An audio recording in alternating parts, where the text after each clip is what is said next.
She traveled 3 days across the Wyoming frontier to marry a man, and discovered he never existed. Clara Bennett sold everything she had, climbed onto a stagecoach with one trunk and a handful of letters, and crossed 400 miles of open frontier to begin a new life. She had checked the land records. She had read every letter twice. She had been careful. And none of it mattered. Because when she stepped off that coach in Iron Creek, Wyoming, there was no groom, no wedding, and no way back. Just a hand-painted sign, $11.40, and a stranger on a porch who had no idea why she was standing in his yard. What happened next was not a rescue. It was not a fairy tale. It was something harder and more real than either. The story of a woman who lost everything she planned for and built something better with her own hands. If this story moves you, hit like, drop the city you're watching from in the comments. I want to see how far this has traveled. And follow so you don't miss what comes next. The stagecoach left before Clara had finished reading the sign. That was the thing that stayed with her. Not the dust, not the wind cutting through her wool coat, not even the particular quality of silence that settled over the road after the wheels had gone. It was the speed of it. The driver had slowed to let her down, watched her trunk hit the dirt, and then snapped the reins before she'd even straightened up. As if he'd known. As if dropping a woman in front of an empty lot with a hand-painted board reading Iron Creek Ranch, Mercer property, was just another Wednesday in Wyoming, and she could sort out her own troubles. She read the sign 3 times.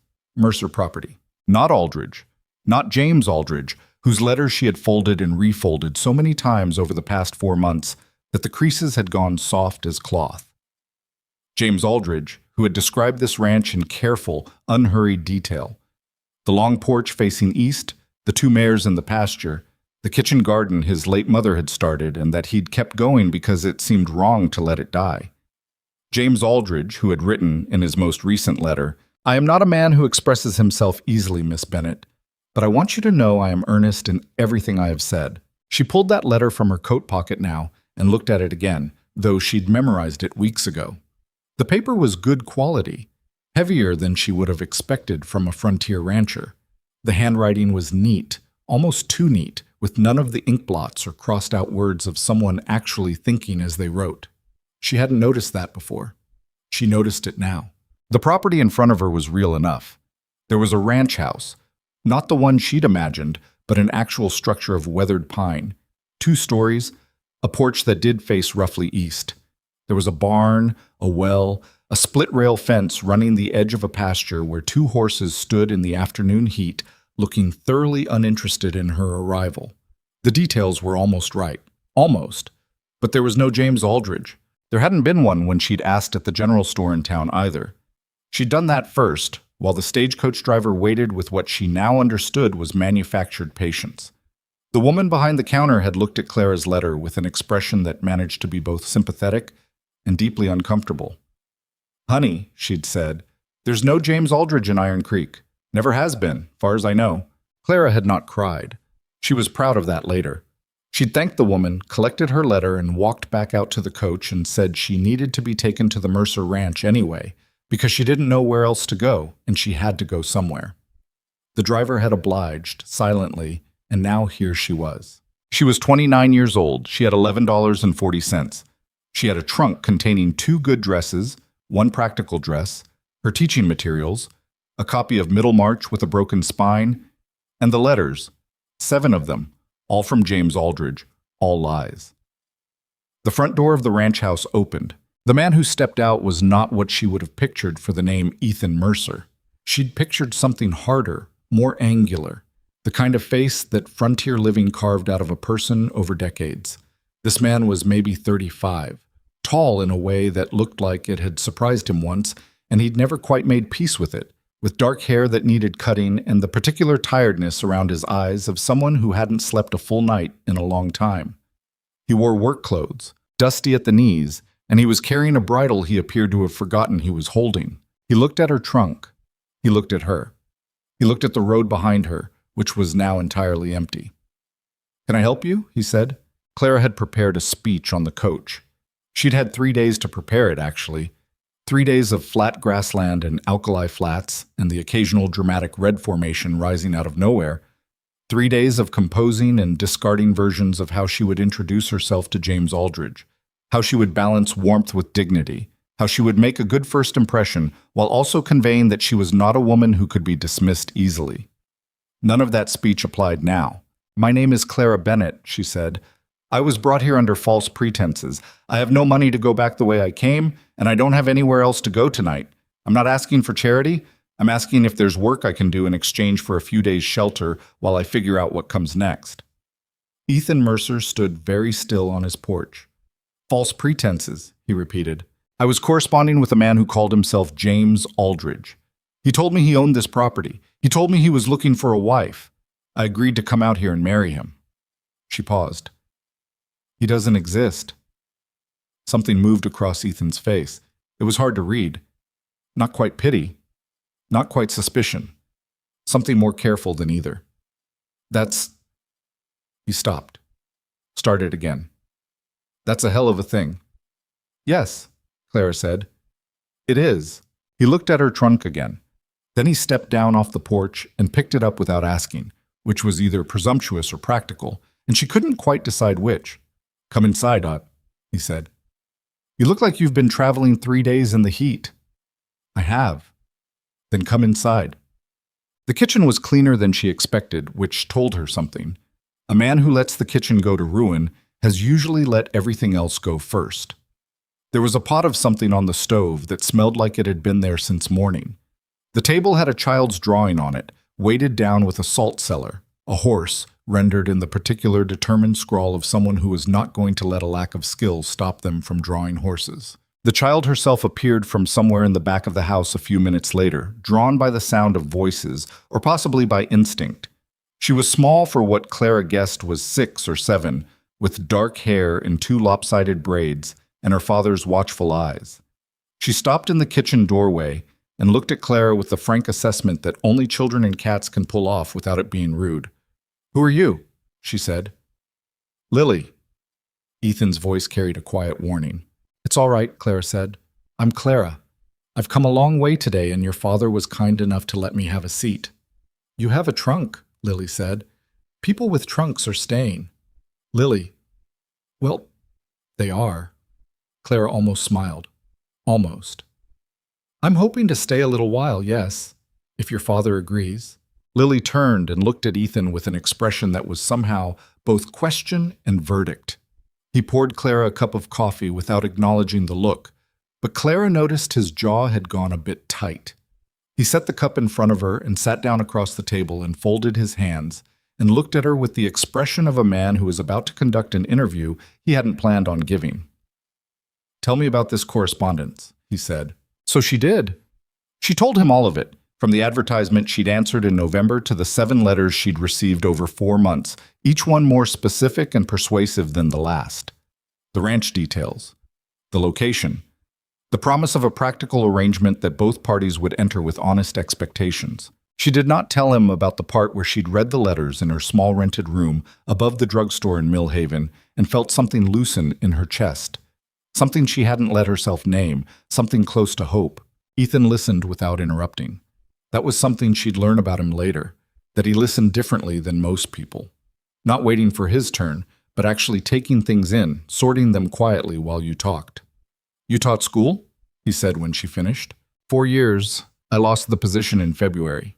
She kept her voice flat. "The school board decided they needed someone with more—" they used the word conventional. What they meant was that I'd disagreed publicly with the chairman about the reading curriculum, and he'd decided to make it personal. 4 years is a long time to walk away from. I didn't walk away. I was pushed. She picked up her coffee. I spent 2 months looking for another position and couldn't find one. The advertisement seemed— She stopped herself. It seemed like a reasonable option. Ethan was quiet for a moment. Outside, the wind had picked up, moving through the grass with a low sound. Lily had disappeared again. Clara could hear her somewhere upstairs, the muffled thump of small feet. "The letters mentioned this property specifically," Ethan said. "Iron Creek Ranch." "Yes." "The Mercer name?" "No, just the location. He was working something out." She could see it in the way he looked at the table. "There's been a scheme like this before," he said slowly. 2 years ago, a woman in Casper. She came out for a man who didn't exist either. Turned out someone had been using real properties to add credibility, copying the details and building the letters around them so the place could be verified. Verified, Clara said. I did verify it. I wrote to the county land office. The listing would have shown as Mercer, not Aldridge. It did. I assumed he was leasing. Ethan nodded slowly. Whoever wrote those letters knew this property, knew the layout, the location, the details you mentioned, the porch, the garden.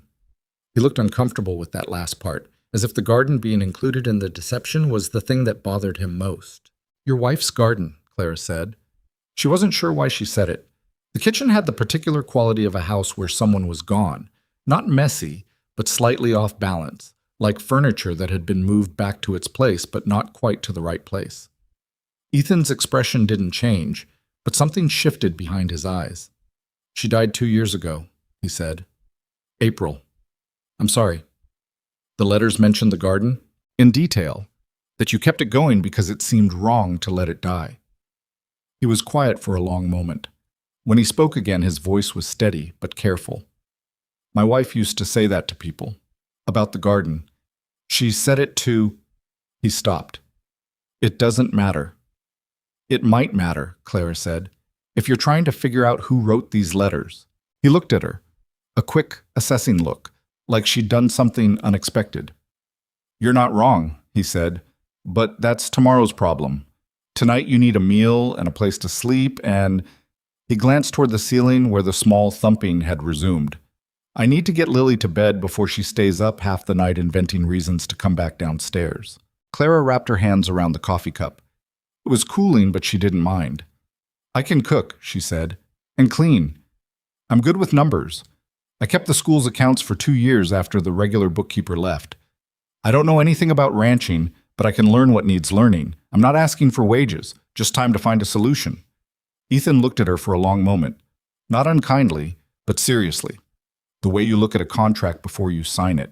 The spare room's at the top of the stairs, he said. First door on the left. She woke before dawn because she always had, a habit from years of teaching where the first hour before students arrived was the only quiet she could count on. The ranch was loud in its own way at that hour. Birds she didn't know the names of, something moving in the barn, the creak of the house settling against the wind. She lay in the narrow bed and looked at the ceiling and did what she'd been too tired to do the night before. She let herself feel it. The humiliation of it was physical, like a hand pressing down on her sternum. She had been careful. She had checked what could be checked. She had written sensible, measured letters in return, had not let herself get swept away, or had told herself she hadn't. And someone had built an elaborate machine specifically designed to deceive women like her. Women who were careful and sensible and had still, underneath all that careful sense, wanted something they didn't have. She stared at the ceiling until the feeling passed, or at least changed into something more manageable. Then she got up, because there was no use in lying there. She found the kitchen by memory, and found it in slightly worse shape than the night before. Ethan had made some attempt at supper cleanup, but hadn't finished, and the cold pot on the stove contained what revealed itself to be a very sad interpretation of beef stew. She built the fire and started water heating and investigated the larder, which was reasonably stocked but disorganized in the way of someone who bought things when he happened to be in town, rather than with any planning. She was halfway through rearranging the shelves by category when she heard a board creak behind her. Lily stood in the kitchen doorway in a nightgown, feet bare, hair loose from last night's braids and drifting around her face. She looked at Claire with an expression that contained some suspicion and quite a lot of curiosity. You're up very early, Claire said. So are you. I'm always up early, old habit. Lily padded to the table and climbed into a chair, folding her legs under herself with the unself-conscious flexibility of children. She watched Clara work with the particular intense attention of a child who hasn't decided yet whether she's going to be friendly. My papa burned the stew, Lily said. I noticed. He burns things sometimes. He doesn't mean to. He just forgets to watch. That's a very forgiving way to look at it. Lily seemed to consider this. Can you cook? Reasonably well. Better than Papa? That remains to be seen. Clara glanced at her. Do you always ask this many questions before breakfast? Yes, Lily said without apology. Clara found herself unexpectedly almost smiling. All right then. What else do you want to know? Where did you come from? A town called Millhaven in Kansas. That's very far. It is. Did you come on the stagecoach? I did. I've never been on a stagecoach. Papa says maybe next year we can go to Cheyenne. Lily's brow creased. He says that every year. Fathers sometimes say that. Do you have a papa? He died when I was 14. Lily absorbed this with the directness children have around death, which is either refreshing or unsettling depending on the moment. My mama died, she said, 2 years ago, in April. I know, your father told me. Do you miss your papa? Clara turned this question over. The honest answer was complicated. Sometimes, she said. Less than I used to. Lily seemed to find this satisfactory. She unwound herself from the chair and came to stand beside Clara at the counter, barely reaching her elbow, and looked at what she was doing with the focused attention of someone who intended to help whether invited or not. Can I do something? She said. Can you set the table without breaking anything? Lily drew herself up with considerable dignity. I'm almost 7, she said, as if this answered everything. Ethan came down at 6:30 and stopped in the kitchen doorway at the smell. Claire had made eggs and salt pork and biscuits from the flour in the larder, and the coffee was strong because she'd been working since 5 and she needed it. He looked at the table, which Lily had set with excessive precision, and at his daughter, who was eating with the focused energy of someone who'd been awake for 2 hours, and at Clara, who was pouring coffee and trying to look like she hadn't been rearranging his kitchen since before sunrise. You didn't have to do this, he said. I was up, she said. Sit down. He sat. He looked around at the kitchen with an expression that was hard to read. Not quite discomfort, not quite something else. You reorganized the shelves, he said. I hope that's all right. I can put it back. No, it's... He picked up his fork. It's fine. The flour was next to the kerosene, Clara said. On principle, I'd rather they weren't. Something happened at the corner of his mouth. It didn't quite become a smile, but it was in the vicinity. Fair enough, he said. They ate in a comfortable silence that surprised her. She'd expected it to be awkward, 3 people who were essentially strangers around a kitchen table at dawn. But it wasn't. Lily filled the gaps with a running commentary on the horses, a detailed account of something that had happened at school 3 weeks ago involving a broken fence and 2 boys named Henderson, and her current theory about why the barn cat kept moving her kittens every few days. She's keeping them safe, Clara said. Lily looked up. From what? From anything that might threaten them. It's what mothers do. Lily went quiet for a moment in the way children do when something has landed differently than expected. Ethan's fork paused briefly and then continued. He found her in the afternoon in the small room off the kitchen that functioned as something between a study and a storage closet, trying to make sense of a ledger book that looked like it had been kept by a man who understood ranching but found numbers personally offensive. I should warn you, Ethan said from the doorway. That's probably a disaster. It is, Claire said, but it's a recoverable one. She pointed to a column. This entry in March. Is this a land tax payment or a cattle purchase? He came and looked over her shoulder. Tax. Why? Because it's been added to the wrong column. It's been reducing your apparent income rather than your assets.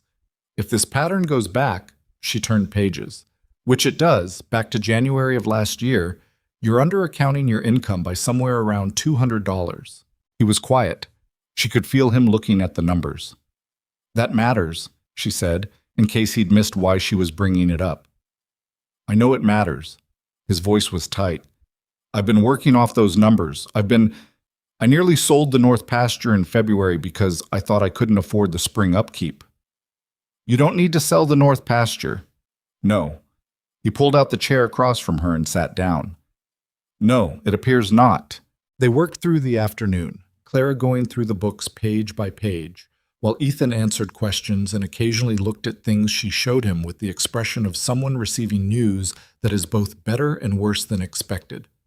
Better because the ranch's situation was more stable than he'd thought. Worse because he'd been making decisions based on bad information for over a year. Who kept these books before? Clara asked. I did. Before you, I mean. Whoever set up the original system. Ethan leaned back in the chair. My wife, he said. Ruth. She was better with figures than I am. After she died, I just tried to keep up with her system. I think I didn't understand it as well as I thought I did. Clara nodded and didn't say anything else on the subject. She kept her eyes on the ledger. You said you kept accounts at your school, Ethan said, for 2 years. I also took over managing the supply ordering when the previous person left, and I audited the previous 3 years of records to find where the discrepancies were. There were several. She turned another page. I'm good with this kind of work. It's not exciting, but I'm good at it. Most people who are good at something don't have to tell you they're not excited by it. Clara looked up. He was watching her with that careful expression he seemed to default to. Not unfriendly, just thorough.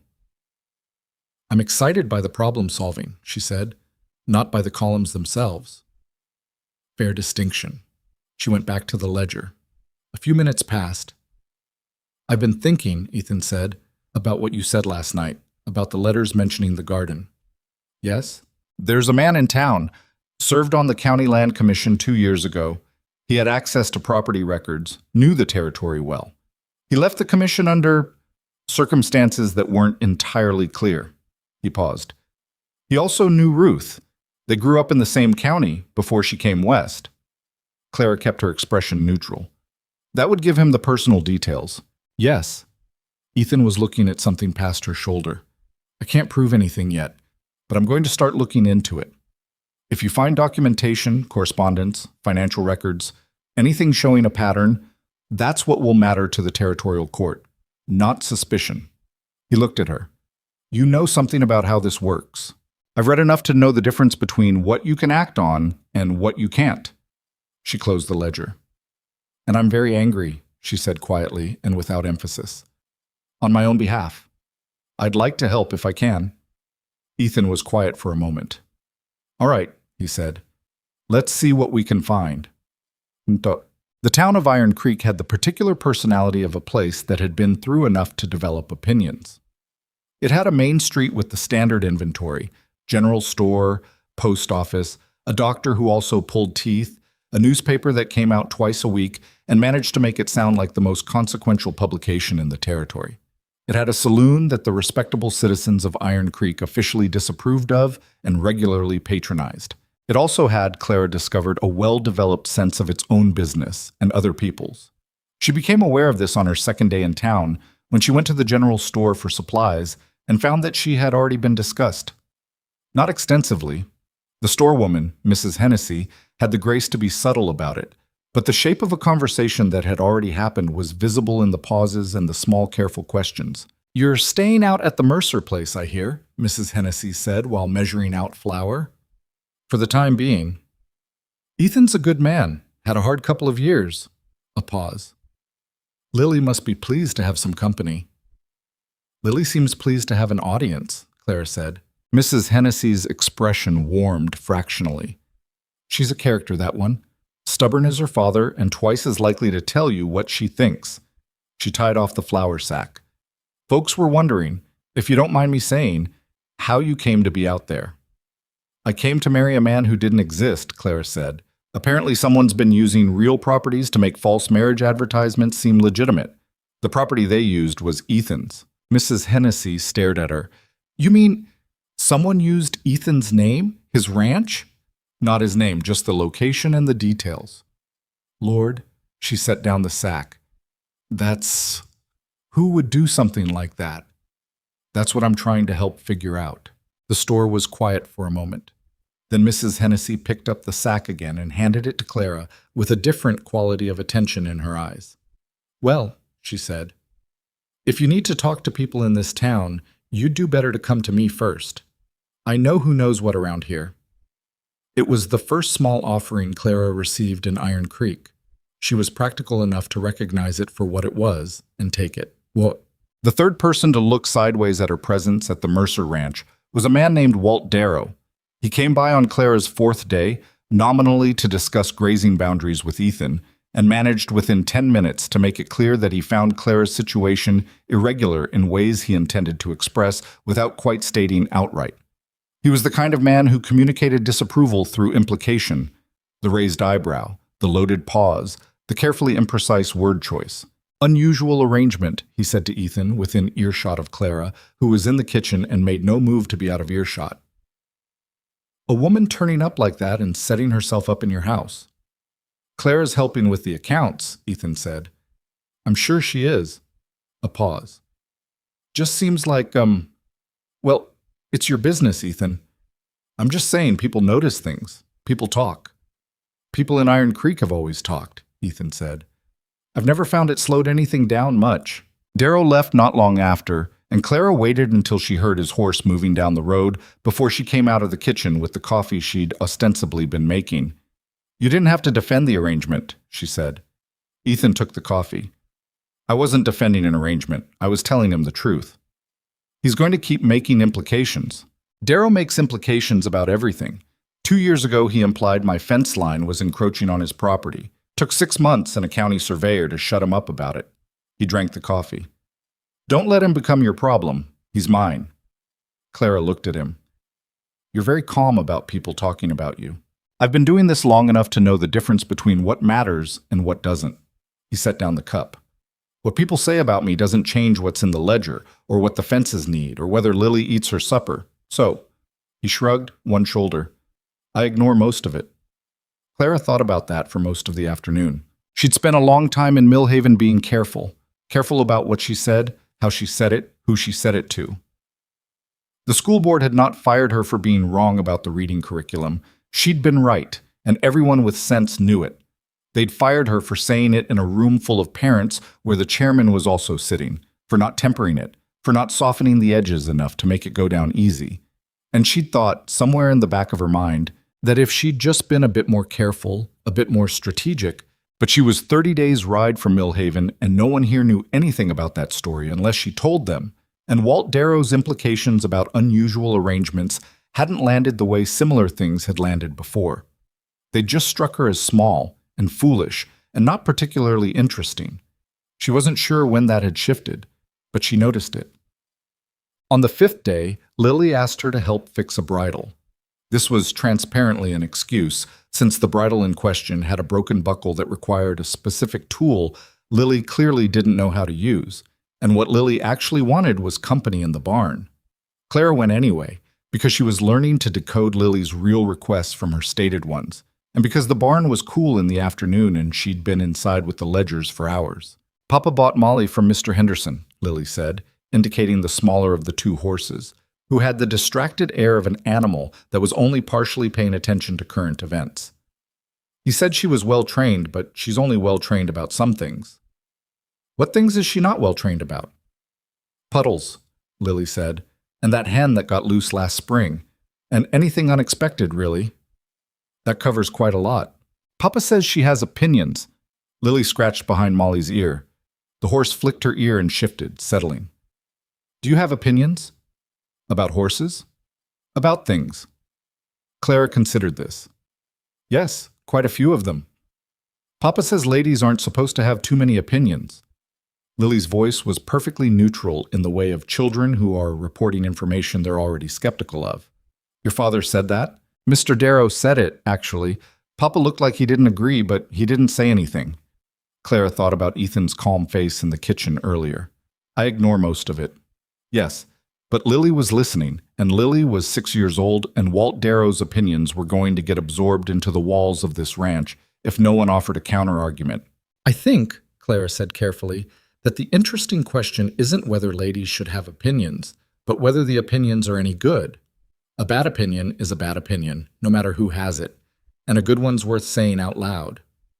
Lily looked at her for a long moment. Is that what you think? That's what I've found. Did having opinions get you in trouble? More than once. Lily seemed to weigh this seriously. But you still have them. The trouble didn't seem worth trading them away, Clara said. Not in the long run.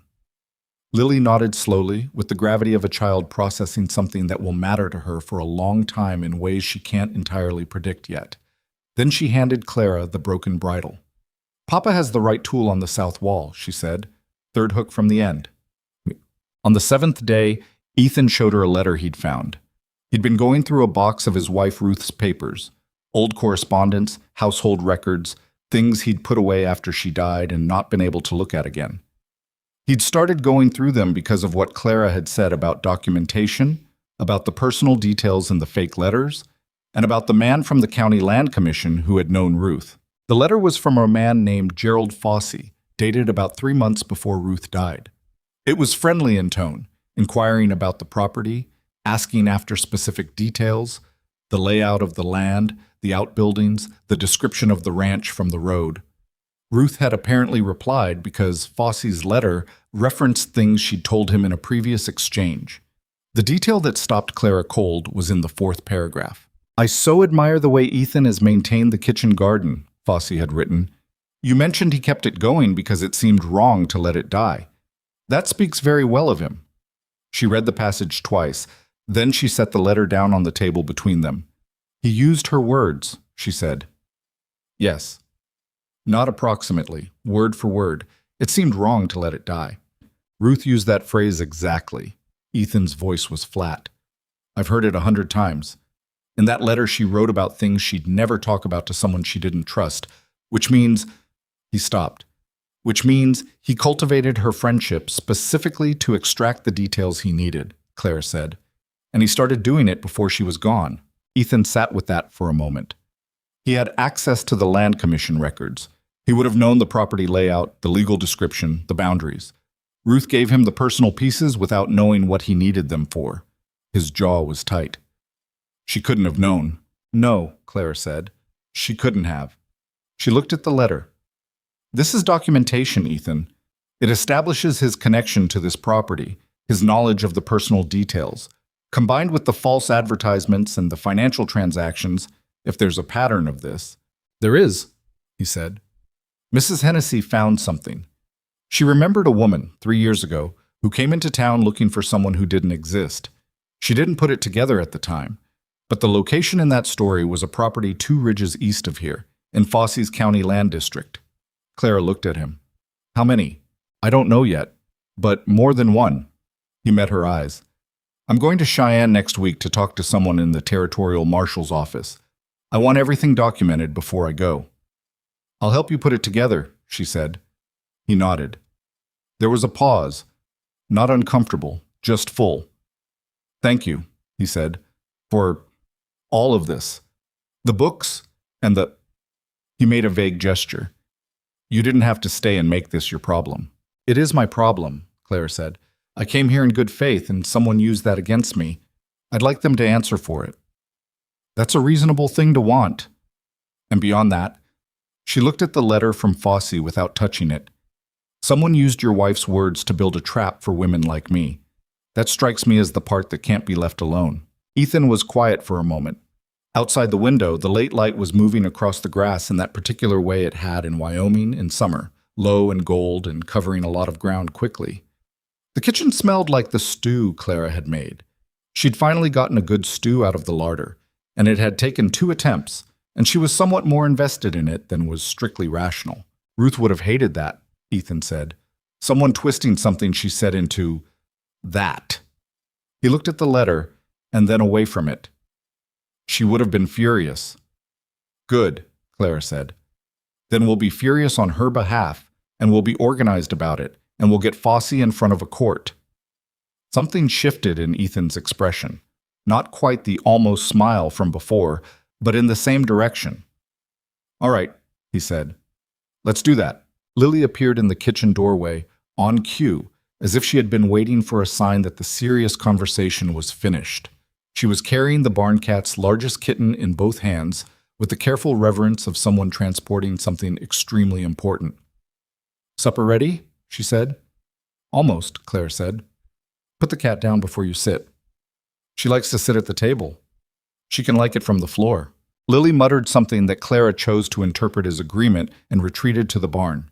Ethan looked at the empty doorway, and then at the stove, and then at the window. "She minds you more than she minds me," he said. It came out surprised. "She minds me differently than she minds you," Clara said. "That's not the same thing." He stood up. "What do you need for supper?" "Salt," she said. And someone to watch the pot so I can finish a column in the ledger. I'll watch the pot. Don't forget to actually watch it. I know how to watch a pot. The evidence on that point is mixed, Clara said, and carried the ledger back to the study table before he could respond. She didn't hear what he said under his breath, but she heard, a moment later, the very small and entirely involuntary sound of someone laughing when they hadn't planned to, and she decided that was the end of a good enough day to set against the wreckage of the week. The salt ran out on a Tuesday, which was how Clara ended up in town alone for the first time. Ethan had ridden out at first light to check the fence line on the north pasture, the one he'd nearly sold in February, before Clara found the accounting error that had made his finances look worse than they were. He'd left a short list on the kitchen table with money clipped to it, written in his careful, slightly cramped hand, and at the bottom he'd added, "Mrs. Hennessy knows you're coming. She'll put it on account if the cash doesn't cover." Clara had read that last line twice. It was a small thing. It was also not a small thing. She hitched the wagon herself, which took longer than it would have if she'd asked for help, and which she preferred for exactly that reason, and drove the 3 miles into Iron Creek with Lily sitting beside her eating an apple and delivering a continuous account of everyone they were likely to encounter and their most notable characteristics. "Mr. Pruitt at the post office is very loud," Lily said. "He doesn't mean to be, Papa says. He's just loud." Noted. "Mrs. Farrow thinks she knows everyone's business, but she usually has it wrong. She said last spring that the Hendersons were moving to Colorado, and they're still here." Also noted. "And Mr. Fossey." Lily stopped. Clara kept her eyes on the road. "What about Mr. Fossey?" "Papa says we don't need to talk to him anymore." She said it simply, the way children report rules they've accepted without fully understanding. "He used to come by sometimes. He doesn't now." "Does that bother you?" Lily considered. "Not really. He always brought hard candies, but he talked too much about himself." She finished the apple and threw the core into the grass at the side of the road. "Papa says that's a sign." "Of what?" "I don't know. He didn't say." Clara made a mental note to ask Ethan later how recently Fossey had been coming around, and what exactly had changed. She filed it next to the other things she'd been filing. Details that individually meant little but were starting, with some patience, to assemble themselves into a shape. Iron Creek on a weekday morning had a specific rhythm. The serious work of the day had already started, so what was left on the main street was the secondary traffic. A woman with a basket headed toward the dry goods, 2 men in conversation outside the feed store, a dog sleeping with absolute commitment in the middle of the boardwalk outside the newspaper office. Clara tied the wagon and helped Lily down, and they made their way to Hennessy's general store, where the bell above the door announced them with its small, decisive ring. Mrs. Hennessy was behind the counter talking to another woman, small, sharp-featured, somewhere in her 50s, and both of them looked up when the bell rang. Mrs. Hennessy's expression moved into genuine welcome. The other woman's moved into something more complicated. "Clara," Mrs. Hennessy said, "and Miss Lily. Come in, come in." "Morning," Clara said. She handed over the list. The other woman, she introduced herself as Mrs. Vance, with the air of someone who expects the name to land with some weight, looked at Lily and then at Clara with an assessment that was thorough and not particularly subtle. "You're the woman at Ethan's place," she said. "I am. Folks have been talking about you." "I've heard," Clara said. Mrs. Vance seemed to be deciding whether this directness was admirable or irritating. She settled, it appeared, on a provisional admiration. "Where'd you come from?" "Kansas, a town called Millhaven. Long way to travel." "It is. What brought you out here?" Clara had answered this question enough times now that she had a version of it. Not dishonest, just edited. "A misunderstanding," she said. "I was given incorrect information about a situation out here. By the time I arrived and discovered the truth, there wasn't a practical way to go back immediately. Ethan was kind enough to offer shelter while I sorted things out." Mrs. Vance absorbed this. "And you're sorting them out by staying on as, what, his housekeeper?" "I'm helping with the ranch accounts," Claire said, "and whatever else needs doing." Mrs. Vance looked at her for another moment and then appeared to make some kind of decision. "Well," she said, "the Mercer Ranch has needed someone with sense in it since Ruth died. Ethan's a good man, but he's been running himself ragged." She picked up her basket. As long as things are proper. They are, Clara said. Good. Then I don't see what anyone's complaining about. She nodded to Mrs. Hennessy and then to Clara and walked out with the deliberate gait of a woman who has delivered a verdict and considers the matter closed. Clara looked at Mrs. Hennessy. Is she always like that? More or less. Mrs. Hennessy was already measuring out the salt. The good news is, if Vera Vance has decided you're all right, about half the town will follow. She has opinions, and she defends them loudly. She set the salt on the counter. The bad news is she can reverse them just as quickly if she decides she was wrong. So I'm on probation. Most people in Iron Creek were on probation for the first 6 months. Some of them still are. She started on the rest of the list. Don't let it wear on you. You seem like someone who can manage. It was not quite a compliment, and not quite not one, and Clara found she preferred it to effusive warmth she'd have to work to believe. Lily, meanwhile, had drifted to the jar of penny candies on the counter and was studying them with the intensity of someone making a significant investment decision. One, Mrs. Hennessy said, without looking up from the order. I know, Lily said, which meant she'd been hoping for more. Bont. What Clara had not anticipated about life at Iron Creek Ranch was the way the work accumulated. Not unpleasantly. She was not a person who minded work, and she'd known from the first night that a house with a young child and a man running a working cattle operation had no shortage of things that needed doing. But there was a difference between knowing that abstractly and discovering it in practice. The fence mending, the accounts, the 3 times weekly bread that turned out to matter a great deal to Lily's mood, the small repairs she found herself doing because they needed doing and she happened to be there. The barn cat had 4 kittens, and Clara had opinions about where they should be allowed to go, which put her in ongoing low-level negotiation with Lily about boundaries. She also had not anticipated how quickly she would learn the rhythms of the place. When Ethan came in for midday, she knew to have something hot on the stove, because he rarely stopped for a full meal and would eat standing if she let him. Lily's good days and difficult days followed a pattern connected in some way to how much time she'd had outside in the morning. The horses had personalities she was learning. Molly, with her opinions about puddles, and the big roan, whose name was Captain and who seemed to regard the whole enterprise of being a ranch horse with stoic professionalism. The accounts she continued working through methodically past the original problem she'd found, because once you started finding errors in a set of books, there was no point in stopping halfway. What she uncovered, in the second week, was more than just the column misidentification she'd found first. There was a pattern of small overcharges from a supplier in Cheyenne, amounts small enough to go unnoticed individually, adding up over 18 months to something that was not small at all. She brought it to Ethan on a Thursday evening after supper, when Lily had gone up to her room and the kitchen had that particular after-supper quiet. Your supply invoices don't match your receipts, she said. Not all of them. There's a systematic discrepancy in the feed bills from Travers and Company in Cheyenne. Ethan looked at the 2 columns she'd laid out side by side. His expression changed in stages. Confusion first, then recognition, then something colder. How long? Since February of last year, at minimum. I'd need the previous records to go further back, but I suspect it started earlier. That's... He did the arithmetic. That's over $400. At least. Travers. He said the name like he was testing its weight. I've been dealing with them for 3 years. They were Ruth's recommendation. Do you know how Ruth knew them? Ethan looked up from the papers. She didn't, directly. Someone recommended them to her. A pause. Gerald Fossey. The name sat on the table between them. Clara had been expecting it, but hearing it said still produced a particular cold clarity, the feeling of a pattern closing.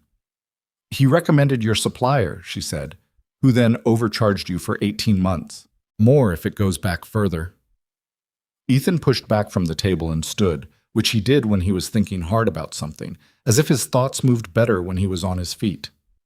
I need to wire Cheyenne. I need to find out if Travers has a relationship with Fossey. If they do, Clara said, and if we can document it, that adds a financial dimension to what's already a fraud case. It makes it easier to establish a pattern. The territorial court takes financial crimes more seriously when there's organized intent behind them. Ethan looked at her. You've been thinking about how to build this case. I've been thinking about little else, she said honestly. The Cheyenne trip, he said. I'm leaving Monday. I want everything in order before I go. I'll have it ready. He nodded. He was still standing, and he had the restless energy he got sometimes in the evenings. She'd noticed it before, the way the days when he'd been mostly physical work and not able to solve a problem left him like this, coiled and slightly too full for the kitchen's dimensions. You're going to be all right here alone, he said. With Lily. We'll be fine. She can be difficult.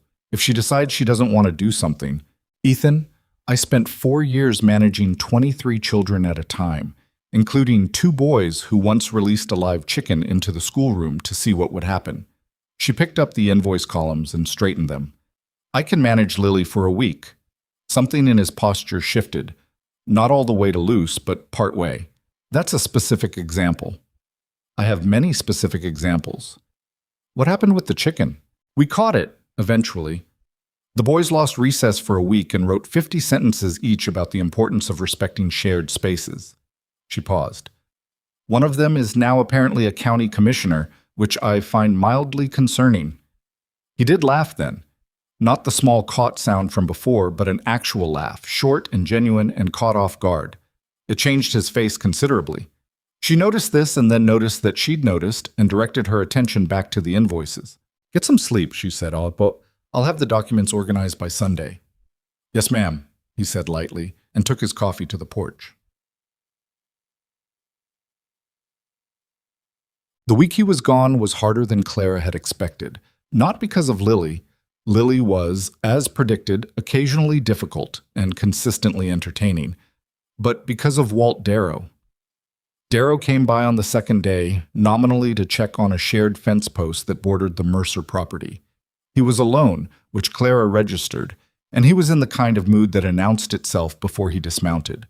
The set of his shoulders, the particular quality of his expression. Ethan's in Cheyenne, Clara said from the porch. I know. He tied his horse and came to the foot of the porch steps without being invited. He was in his 50s, thick-built, with the weathered face of someone who'd spent decades outdoors and a manner that had probably been charming once and had curdled into something else. Thought I'd check in. Woman alone, stranger to the territory. I'm not a stranger to the territory anymore, Clara said, and I'm not alone. Lily's inside. Lily's 6. Almost 7. Clara kept her voice even. The fence post you're concerned about, which one is it exactly? Darrow looked at her for a moment in a way that was designed to make her aware of his looking. Clara had dealt with men who looked at women that way. The key was not to react, because the reaction was what they were after. The southwest corner marker, he said. Been leaning since the thaw. I'll tell Ethan when he gets back. He'll deal with it. Could deal with it now. I've got the tools.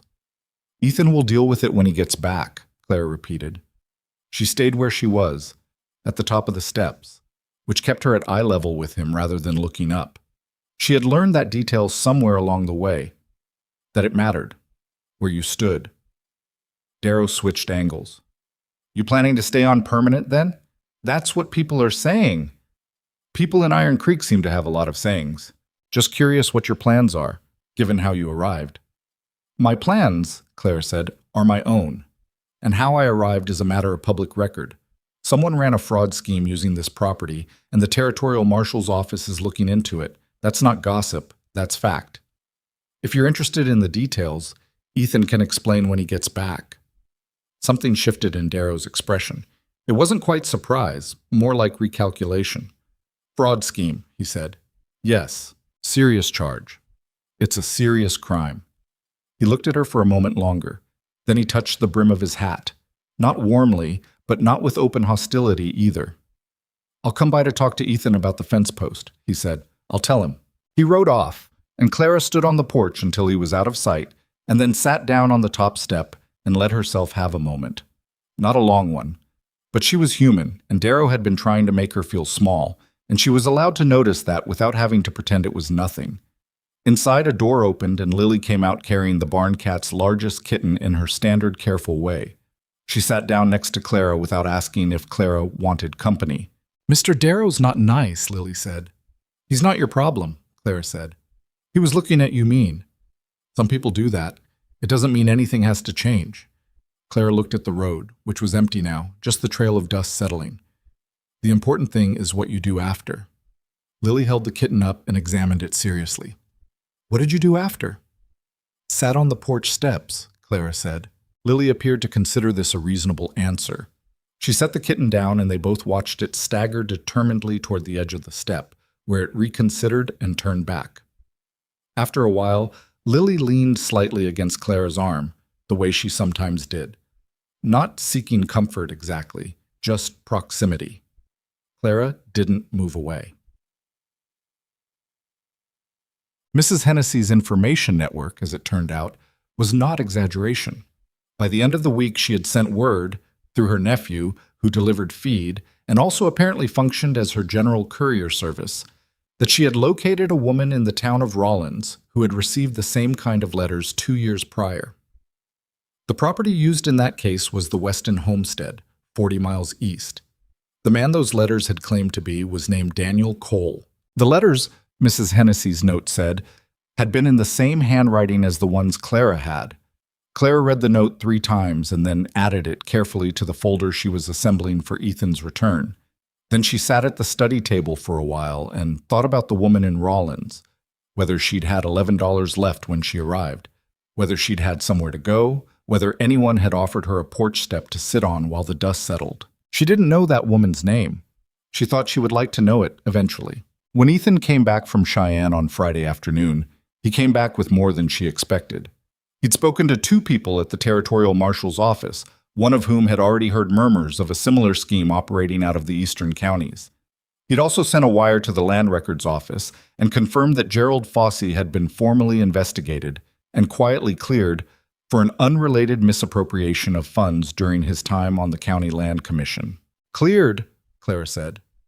Technically. Ethan set his coat on the hook and went directly to the kitchen, where he stood and looked at the stove in the way of a man who has been eating badly for 5 days and is calculating how long it would take to change that. The investigating commissioner was a man named Hawthorne. Fossey and Hawthorne had gone to school together, apparently. So the clearing may not have been on the merits. The marshal's office thought so too. They kept the file. He turned around. The wire from Rawlins came through? Mrs. Hennessy had it waiting for me. I've added it to the folder. He looked at her. Something passed across his face that took her a moment to identify. It was tiredness, but not the physical kind. The kind that comes from dealing with things that should be simple and aren't. You did all of that while I was gone, he said. You asked me to have it ready. I asked you to organize the documents we already had. The other things came up, Clara said. I organized those too. He looked at her for another moment, and then he looked at the folder on the table, and then he sat down in the chair that had, over the past 3 weeks, become the chair he sat in when he was having a serious conversation in the kitchen. I talked to someone else in Cheyenne, he said, a lawyer, friend of mine from years back. We grew up in the same county before I came west. He paused. He says we have enough to file a formal complaint, probably enough to compel an investigation. Maybe enough to bring charges if the marshal's office decides to move on it. That's good. It's a start. He rubbed the back of his neck. He also said it could take months. Fossey hasn't done anything locally that anyone can prove yet. He's careful. He's been careful for years, Clara said. Which is why there are women in Rawlins and wherever else we haven't found yet. She looked at the folder. But careful people leave a trail. They just leave a longer one.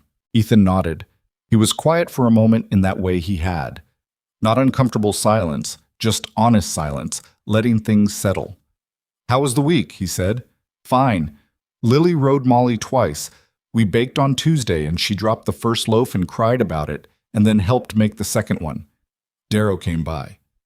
Ethan's expression sharpened. What did he want? To check on a fence post and to establish that I didn't belong here. Clara said it flatly. I told him the fence post would wait for you and let him think about the other part on his own. Did he give you trouble? He tried to. He wasn't successful.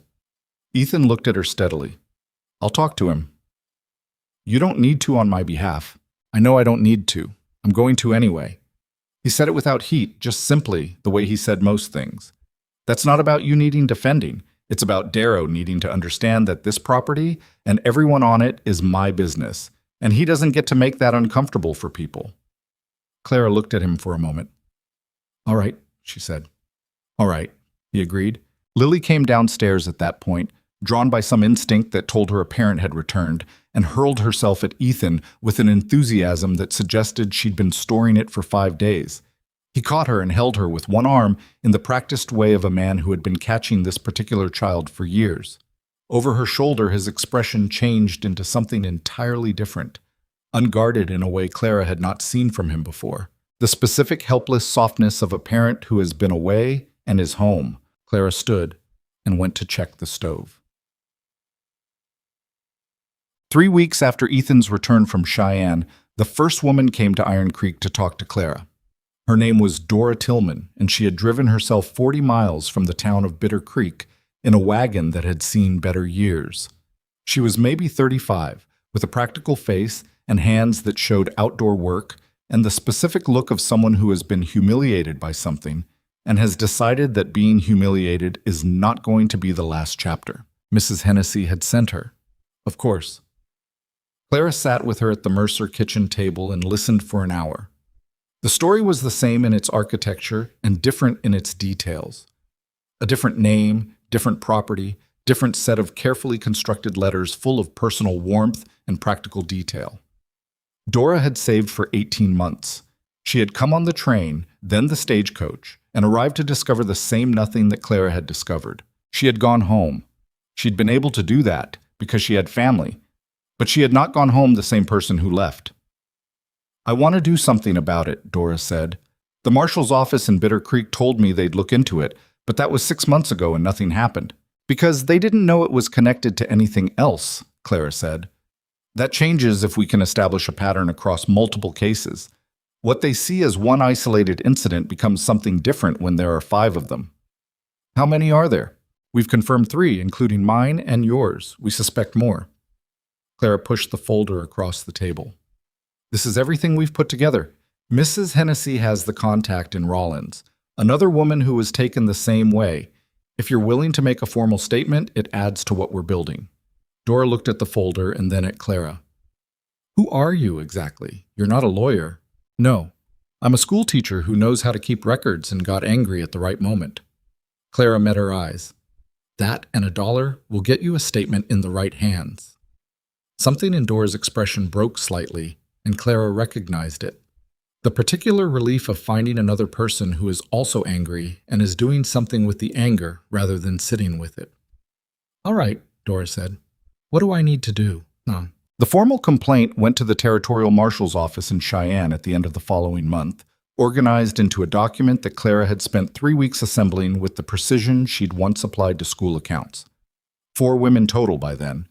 4 sets of letters in the same handwriting.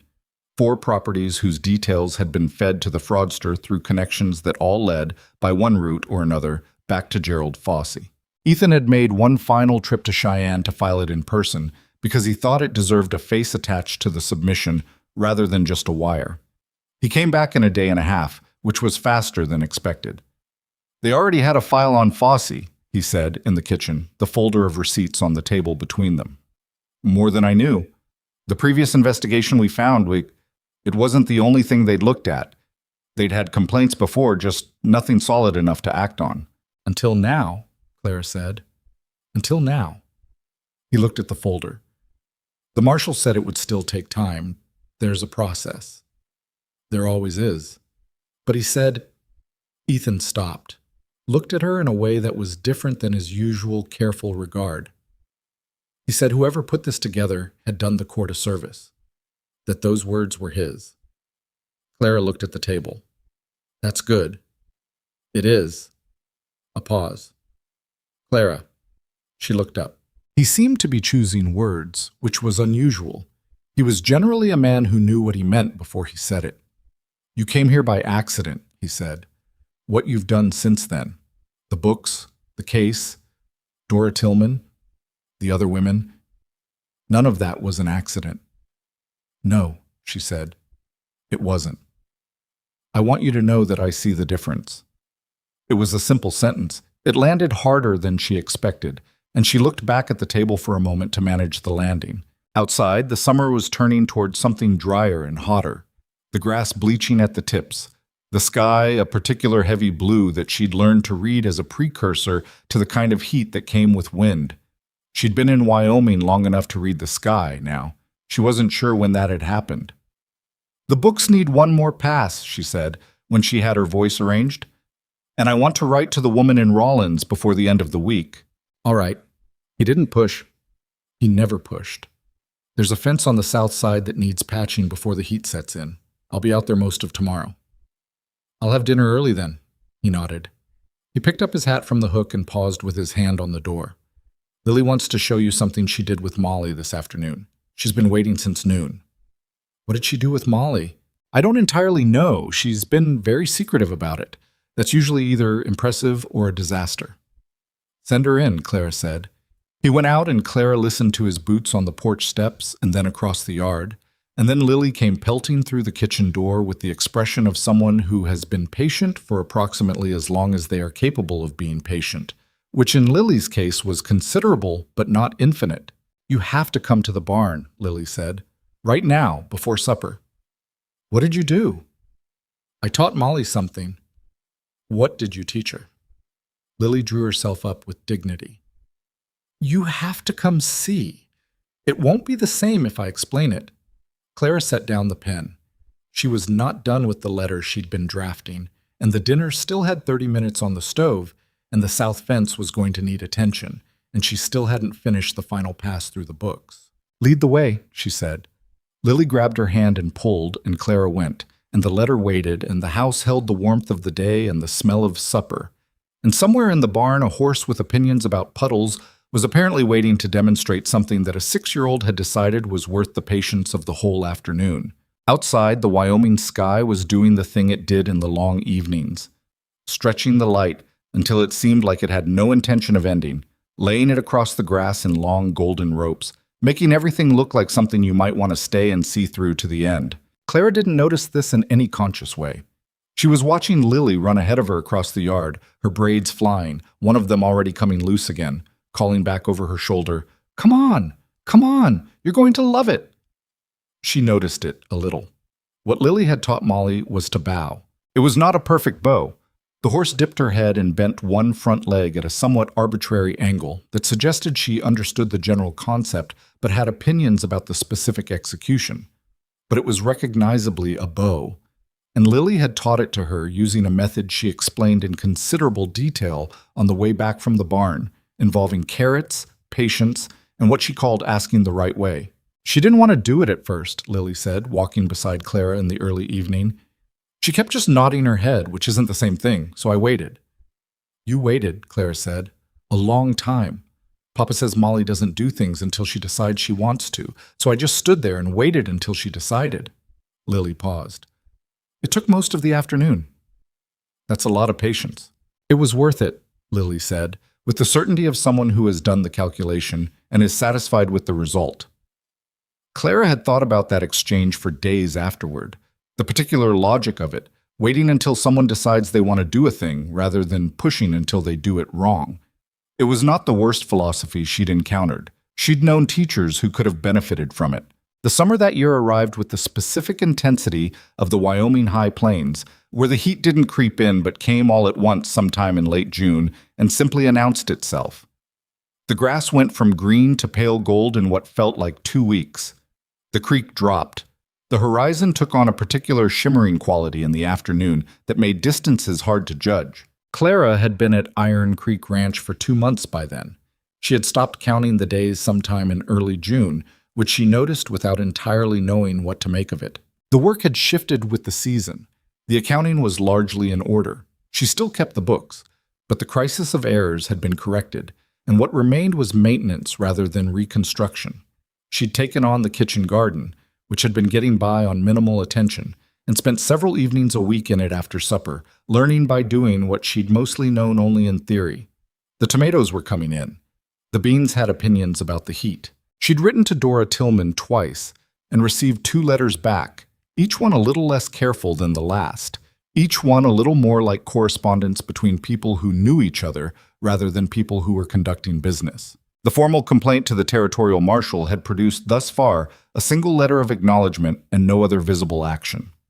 Ethan had explained that this was normal, that these things moved at the pace of institutions, which was slower than the pace of human impatience, but faster than complete inaction.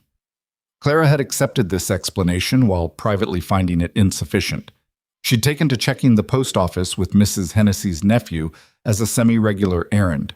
Gerald Foss, for his part, had not left Iron Creek.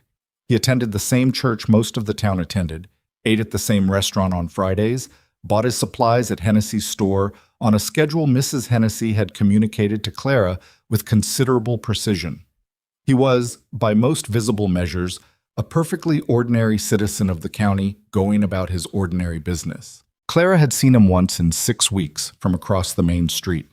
He was a compact man, somewhere in his late 40s, with a quality of surface pleasantness that she recognized, not warmth, but the performance of warmth, practiced enough to have become automatic. He'd been talking to a man outside the feed store, and he'd laughed at something, and the laugh had been easy and natural. She had stood on the opposite boardwalk for a moment and looked at him and felt the cold and specific anger that had been with her since February, and then she had turned and walked to the post office to check the mail. Nothing from Cheyenne that day.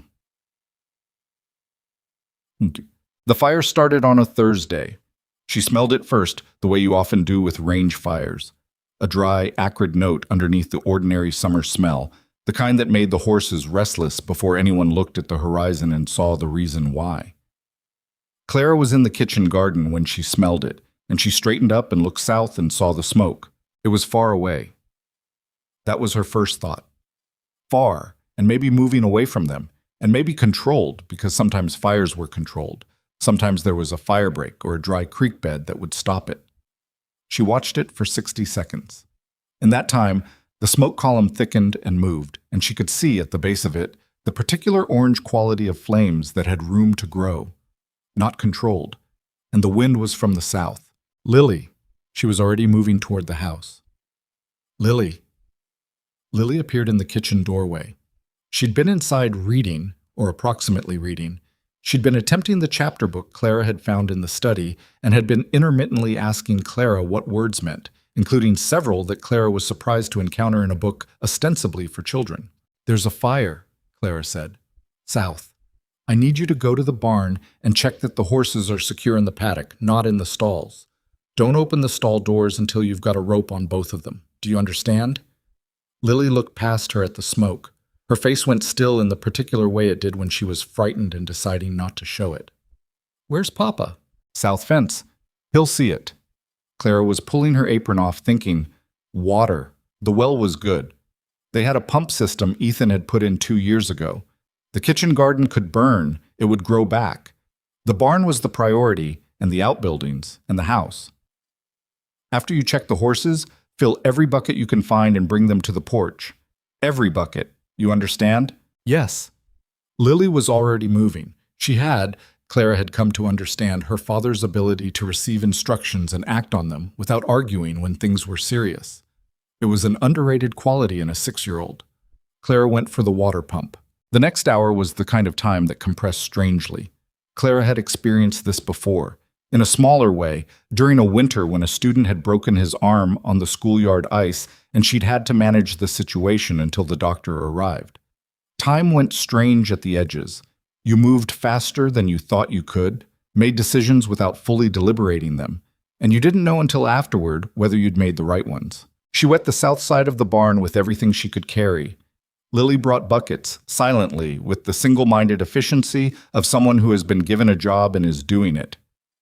The horses were out and tied at the far north fence, which Lily had managed herself.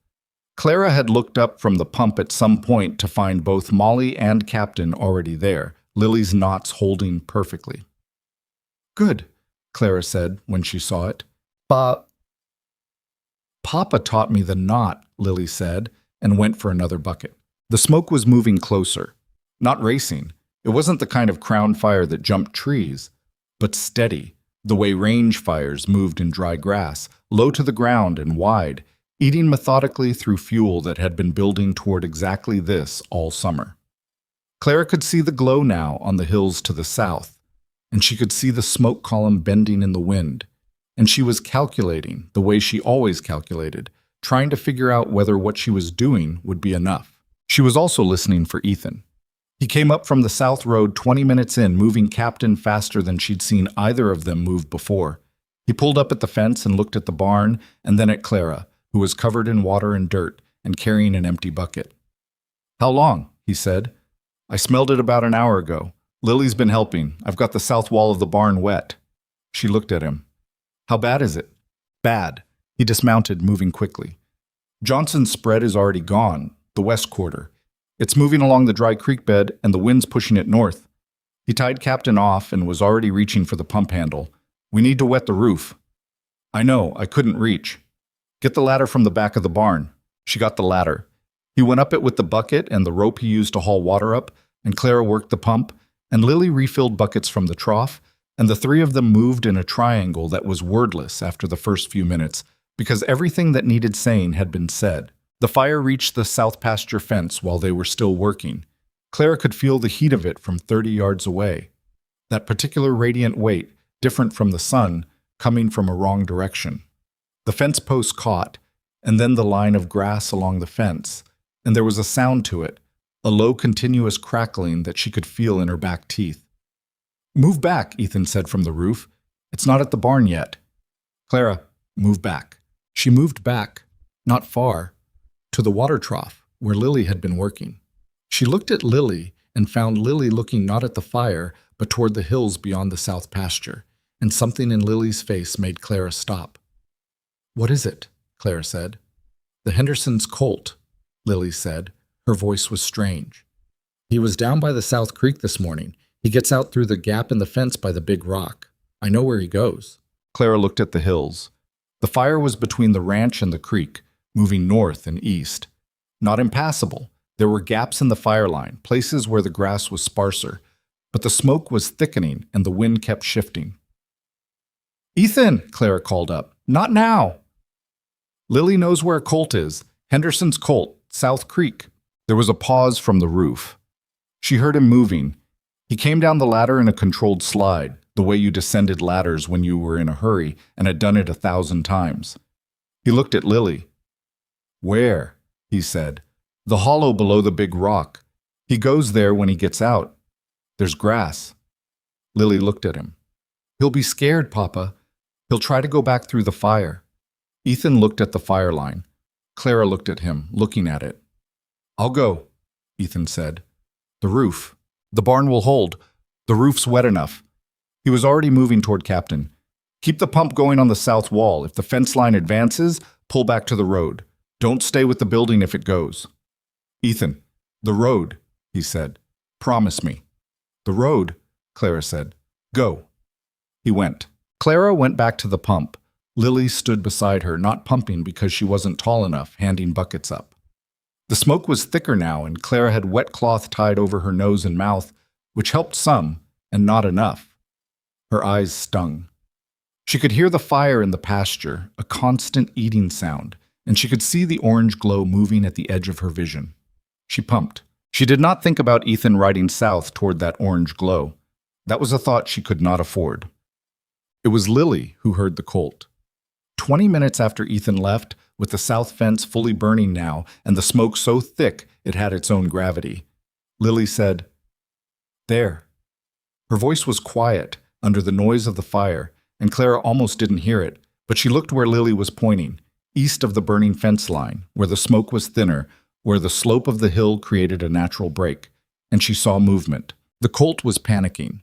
It was moving in circles at the base of the hill, and Clara could see from here that it was running toward the thicker smoke, and then away, and then toward it again, the way animals did when fear overrode sense. It was maybe 2 years old, she estimated, big enough to do itself damage, small enough to be in real trouble if it went into the fire. There was no sign of Ethan. "He must have gone around," Lily said. "The long way. He didn't know the colt was here." Clara looked at the fire line. There was a gap, maybe 10 yards wide, where the fence had burned through, but the grass beyond was thin and rocky. The smoke was moving across it, but the fire itself hadn't fully closed it. "Stay here," Clara said. "What are you doing?" "Lily." Stay here and keep the pump going. If the barn starts, leave the pump and go to the road. You know the road to the Hendersons? Yes, but go there if you have to. Don't wait for me or Papa. Go there. Lily grabbed her arm. Her grip was surprisingly strong for a 6-year-old who was almost 7. Clara. I'll be back, Clara said. Keep the pump going. She went through the gap in the fence line. The smoke hit her immediately.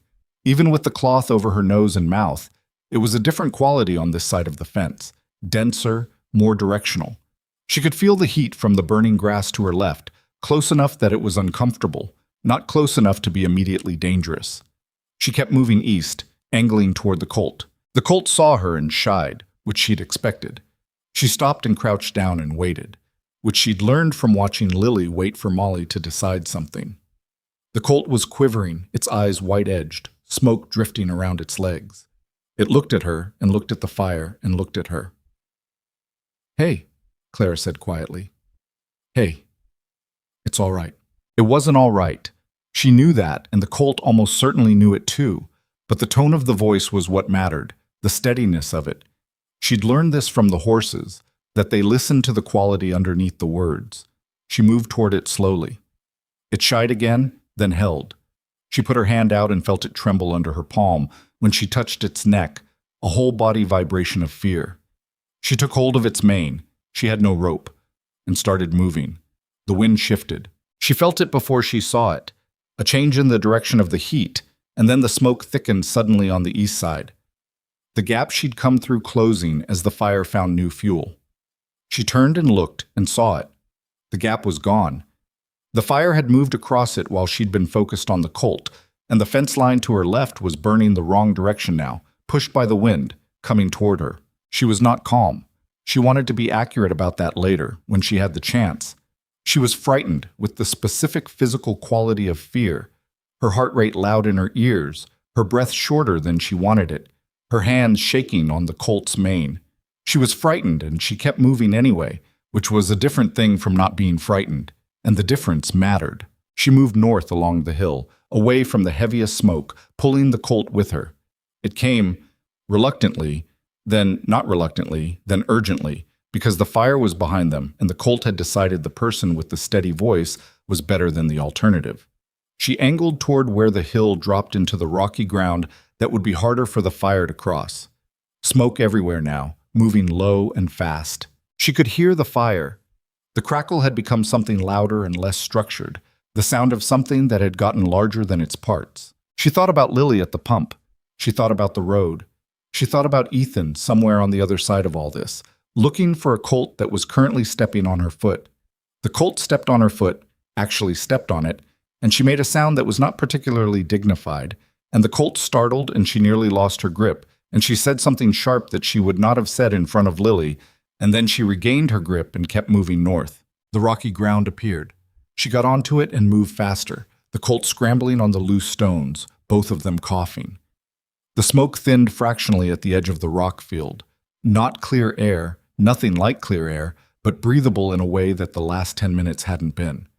She stopped and put her hands on her knees and breathed. The colt pressed against her shoulder. She heard hoofbeats.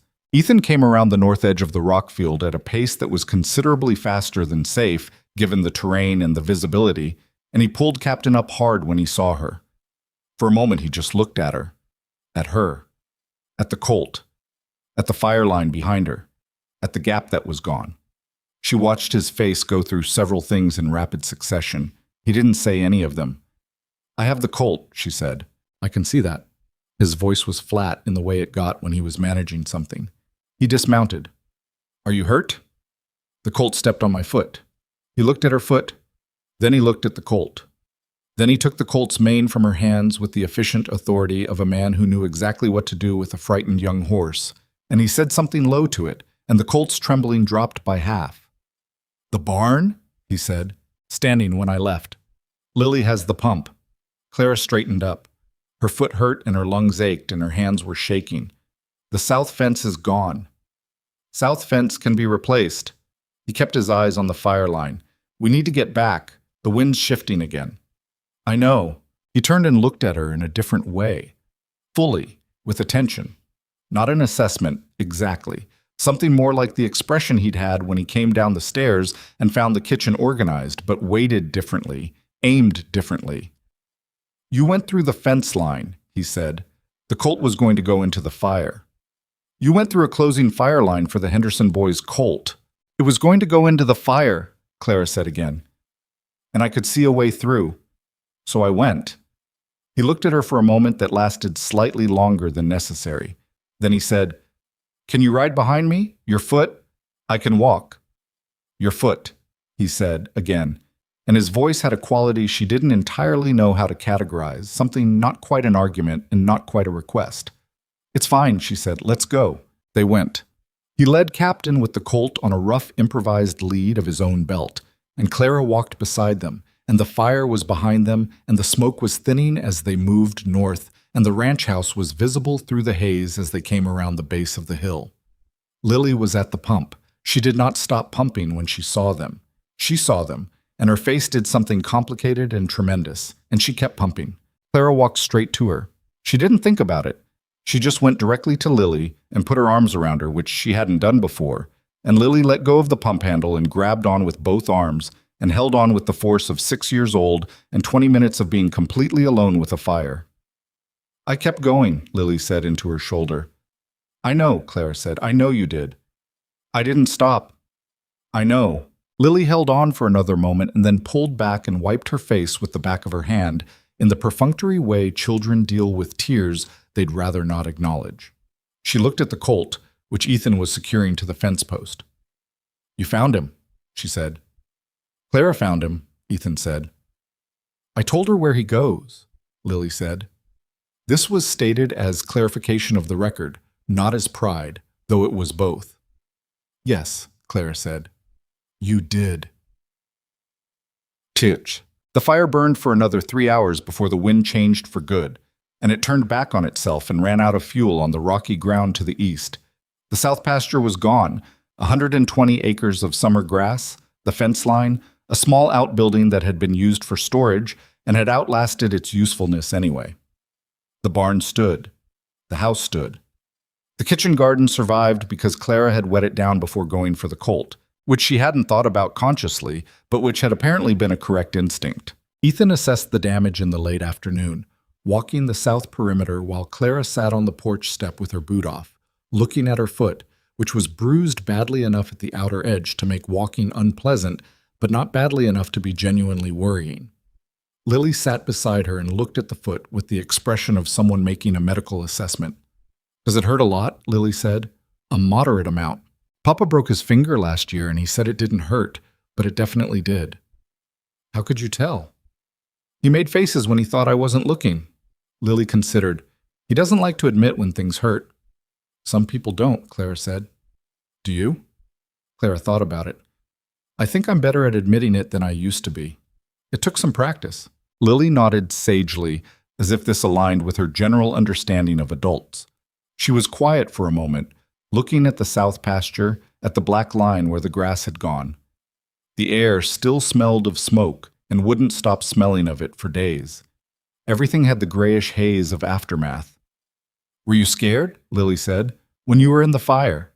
"Yes," Clara said. "You didn't look scared." "I was busy," Clara said. "When you're busy enough, scared has to wait." Lily thought about this. "I was scared when you didn't come back right away," she said. It was a quiet statement, just a fact. "I kept pumping because you said to. But I was scared." "That was the right thing," Clara said. "You were scared and you kept pumping anyway. That's what brave actually is. It's not that the fear isn't there." Lily looked at the pasture for a moment and then looked at Clara's foot. "You should probably wrap it," she said. "I know where the bandages are." "Go get them then."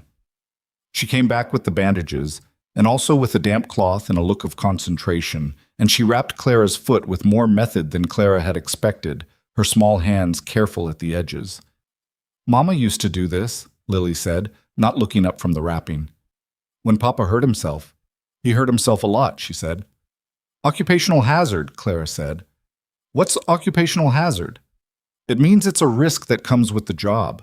"Oh." Lily tied off the bandage. "She was good at it, Mama, at taking care of things." She sat back and looked at her work with the critical eye of someone checking their own results. I think I'm learning. Clara looked at the top of Lily's head, the dark hair, the braids that needed redoing. You are, she said. Ethan came back from the south fence as the light was going golden, which in Wyoming in summer happened late enough that the day felt like it was made of more hours than it contained. He came around the corner of the barn and saw Clara on the porch step with her foot bandaged and Lily sitting next to her, both of them watching the smoke line fade to the south. He stopped. It was a brief stop, just a moment, before he came on. But Clara saw it, the way he stood there for that 1 second looking at the two of them on the step, and she saw what was in his face before he arranged it back into the neutral, tired expression he was wearing as he came up. She didn't say anything about it. South fence is going to need full replacement, he said, coming onto the porch. 4 posts are gone entirely. The outbuilding was empty, so that's no loss. The garden survived, Clara said. I saw. He looked at her foot. How bad? I'll walk on it tomorrow. Lily bandaged it. He looked at Lily, who looked back at him with a certain restrained pride. Good job, he said. It's an occupational hazard, Lily said. Something moved across Ethan's face. Where'd you learn that? Clara. Lily stood up and stretched. I'm hungry. Is supper going to be late because of the fire? Probably, Clara said. There's bread from this morning and the cold beans from yesterday. Cold beans, Lily said, with the tone of someone registering an injustice without quite protesting it. Cold beans, Clara confirmed. Go wash your hands, both of them. You've been handling a fire hose all afternoon. Lily went. They heard her feet on the kitchen floor, the pump running inside. Ethan sat down on the step, on the side Clara's foot wasn't occupying, and leaned his forearms on his knees and looked at what was left of the south pasture. It was the posture of a man calculating loss, cost, time, the particular arithmetic of setbacks. The grass will come back in spring, Clara said. I know. The fence is expensive but manageable. If the accounts are where I think they are, you can cover it without taking on debt. I know. He wasn't dismissive. He said it the same way he said things when he'd already been through the calculation and had arrived at the same place. It's not the worst loss I've had. No, Clara said. He was quiet for a moment. The smoke smell was still strong from the south, and the sky was doing the golden Wyoming evening thing, stretching the light long. Somewhere out past the north fence, Captain and Molly were moving in the paddock with the restless energy of horses that had been through something they weren't done processing. You went through a closing fire line, Ethan said. He wasn't accusing her of anything.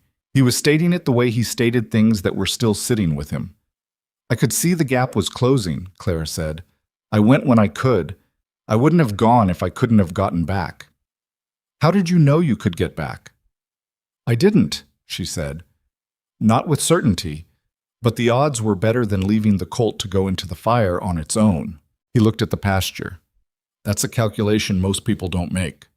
I make calculations, Claire said. It's what I do.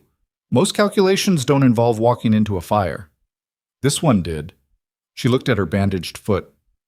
The colt's fine, by the way. I assume you returned him. I'll ride him over to Henderson's tomorrow. Lily will want to come. Lily can come. He was quiet again. The silence had the particular texture of someone who has something else to say and is deciding how. Clara. She waited. When I came around the rock field and saw you standing there, he said, and then he stopped. She waited. He didn't finish it. He looked at the south pasture where the grass had burned and rubbed the side of his jaw with one hand and said, Thank you, for the colt and for keeping things together while I was out there. Lily was all right? Lily was remarkable, Claire said. She pumped, and she didn't stop, and she held everything. She's a good kid. She's more than a good kid. She's becoming something particular. You should pay attention to who she's getting to be. Ethan turned and looked at her directly. I do, he said. I notice.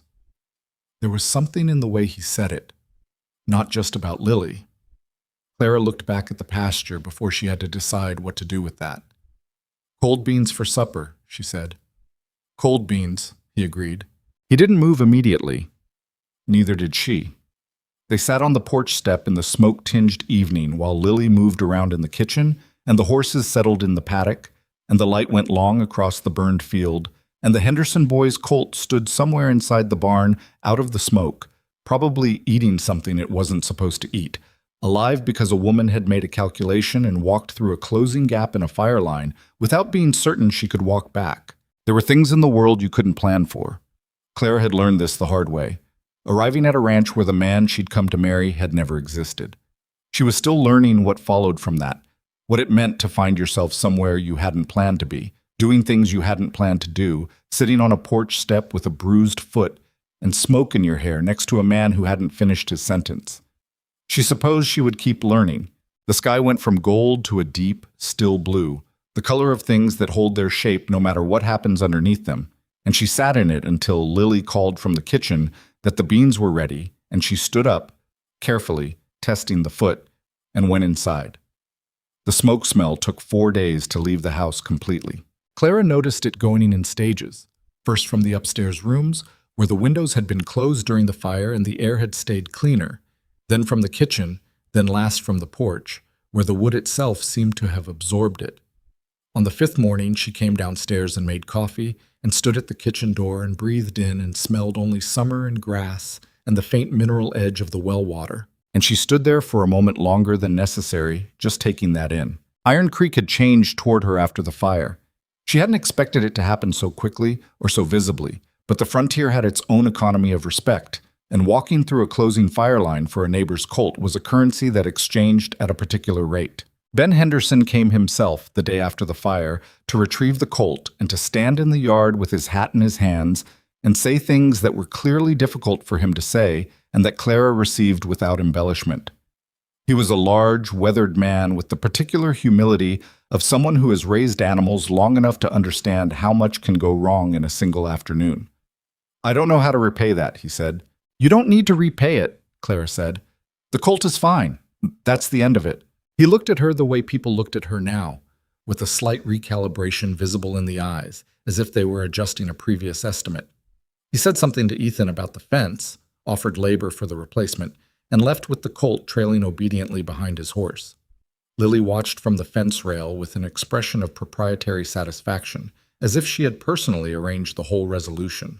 Vera Vance came on the 3rd day, not to the ranch, to the general store, where Clara had gone for flour, which placed the encounter in the semi-public territory that Vera seemed to prefer for her more significant pronouncements.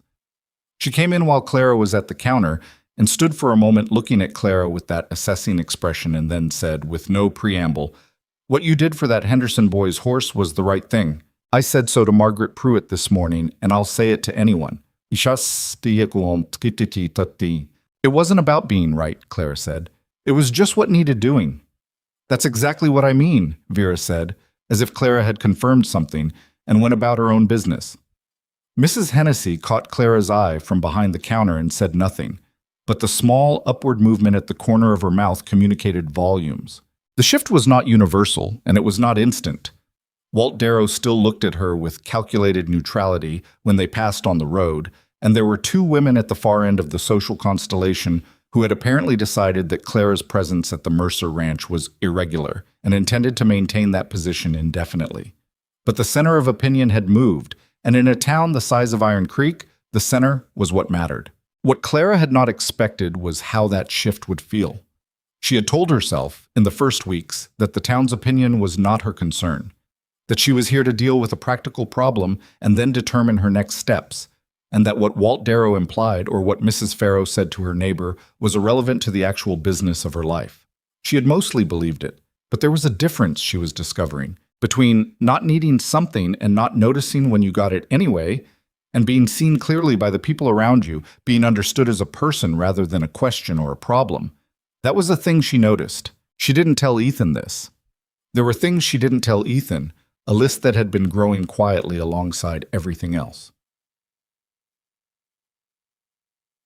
The letter from the Territorial Marshal's office arrived on a Wednesday, 3 weeks after the fire. Ethan brought it in from the post office without opening it, which was a thing she'd noticed about him. He brought the mail home and opened it at the kitchen table rather than standing at the post office window, because he preferred to read things in a place where he could think. She was in the study with the books when she heard him come in, and she gave him a few minutes and then came out. He was sitting at the kitchen table with the letter open in front of him and an expression she hadn't seen before. Not quite relief, not quite something else, a complicated mixture of both that he was working through. "Well?" she said. He looked up. "They've moved on Fossey." He said it carefully, like he was testing whether it was true by saying it out loud. "Formal charges, fraud, and obtaining property by deception. They found 2 more cases in addition to ours, women in Laramie and Rock Springs who'd been through the same scheme. Apparently our filing was the thing that broke it open. They already had pieces of it. We gave them the shape." Clara sat down. Her hands, she noticed, were completely still. "When?" "He was taken into custody last week. The letter was delayed in routing." He looked at the paper. "They want statements from you and from Dora Tillman in person. Depositions in Cheyenne sometime in the fall." "I'll go," Clara said. "I know you will." He folded the letter slowly. 6 women, he said. "At minimum. The marshal thinks there may be more they haven't identified yet. There probably are." Clara looked at the table. "Women who went home and didn't report it because they were ashamed or because they didn't think anything would come of it?" "Yes." The kitchen was quiet. Outside, Lily was doing something in the barn that involved periodic thumping and the kind of singing she did when she thought no one could hear. Slightly off-key and entirely committed. "It's not over," Clara said. "The depositions, the trial, that's months." "I know. And a conviction isn't guaranteed. He's careful. He's been careful for years." "I know that too." Ethan looked at her steadily. "But he's in custody, and he's been charged, and the marshal's office has a file that now connects 6 cases with documentation. That's different from where we were 4 months ago." "Yes," Clara said. "It is." She looked at the letter in his hands. She thought about the woman in Rawlins, whose name she knew now, Margaret Cole. No relation to the fictional Daniel Cole who had lured her west.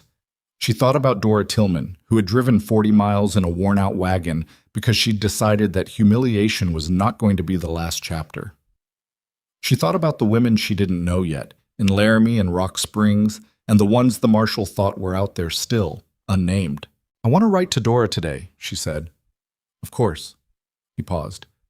"Clara, and to Margaret in Rawlins, to tell her before she hears it from somewhere else." "Yes, but—" He stopped again, in the way he did when the words weren't coming in the right order. She waited. "Thank you," he said.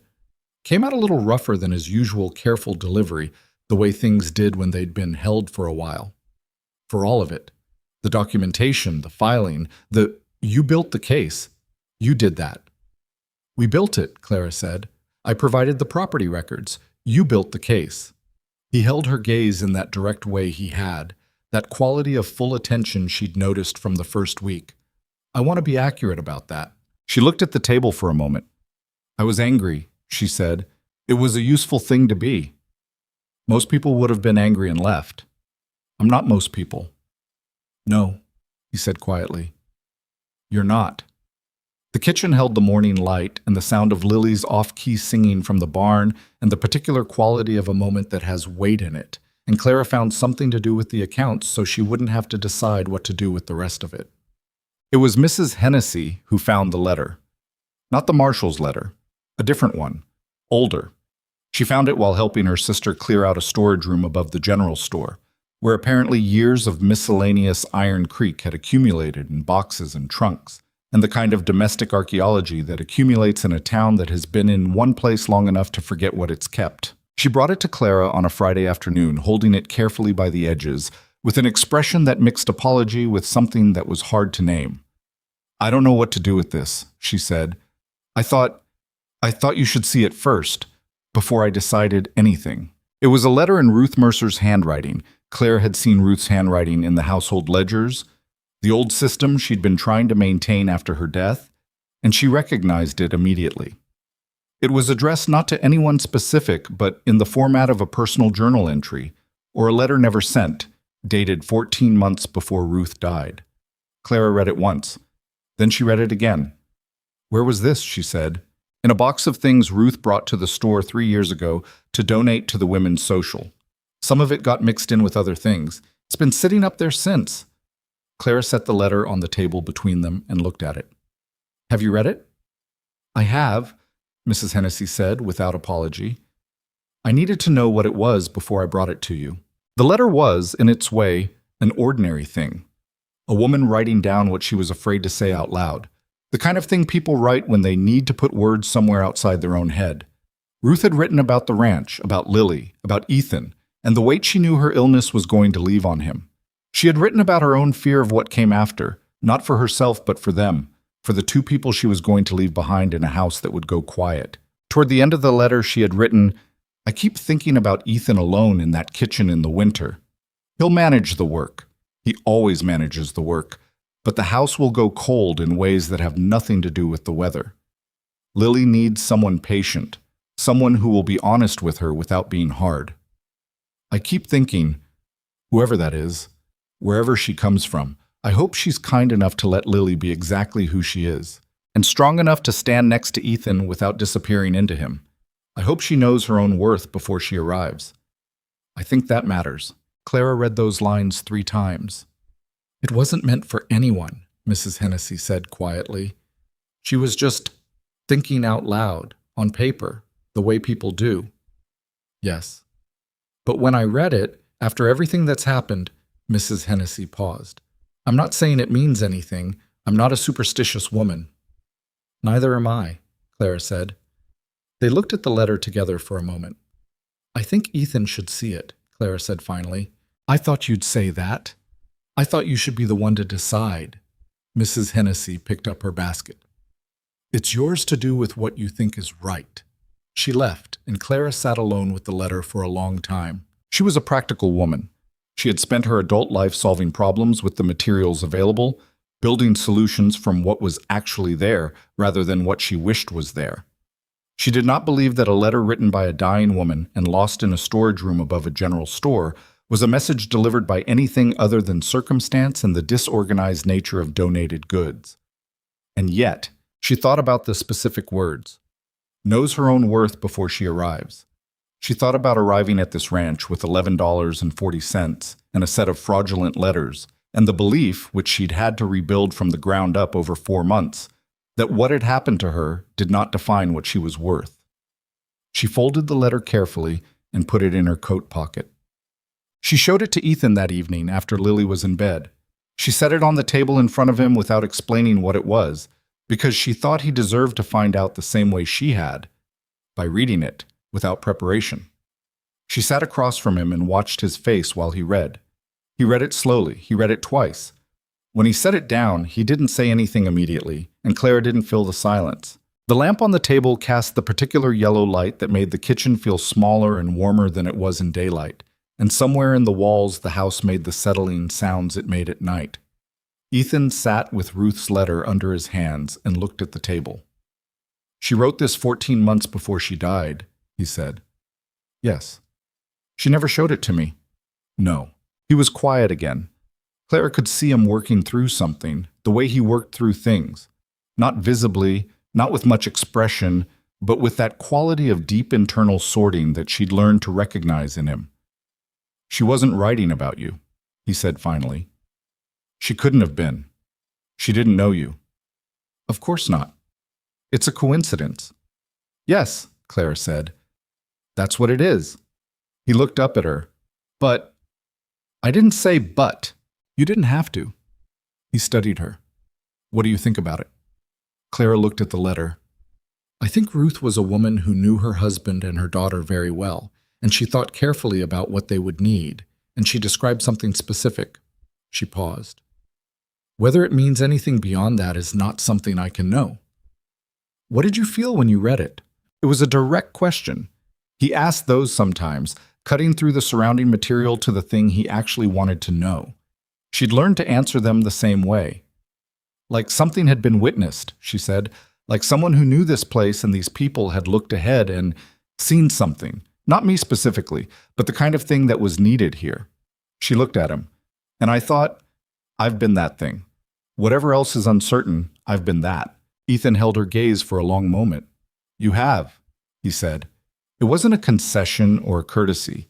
It was the simple confirmation of someone stating what is plainly true. The letter sat between them. Clara thought about Ruth keeping the kitchen garden going because it seemed wrong to let it die. She thought about a man named Fossey writing that phrase in a fraudulent letter, borrowing it to build a deception, not understanding that the words would eventually lead back to this table and this lamp and this quiet. She would have been furious about Fossey, Clara said. I told you that at the beginning. You did. Clara folded her hands. I think she would have liked Dora Tillman, the way Dora drove 40 miles in a bad wagon, because she wasn't willing to let it be the end of the story. She would have liked that very much. Something moved through Ethan's expression, brief and real. She was like that herself, stubborn in the specific way of people who have decided something matters. Lily has it, Clara said. Lily has it considerably, he agreed. It should have been a simple thing to say next, what Clara was thinking. She had always been a direct person. It was in fact one of the things that had gotten her into the most trouble in her life. But she sat with it for a moment, because direct was one thing and reckless was another, and she was no longer certain where the line was. I've been thinking about leaving, she said. The kitchen went still. Not immediately, she said, but I've been thinking about it. The case is moving. The accounts are in order. The ranch doesn't need a bookkeeper anymore. It needs the work that I can't do. The fencing, the cattle management, the things that take years to learn. I've been useful here. I don't know that I'm necessary in the way I was at the beginning. Ethan hadn't moved.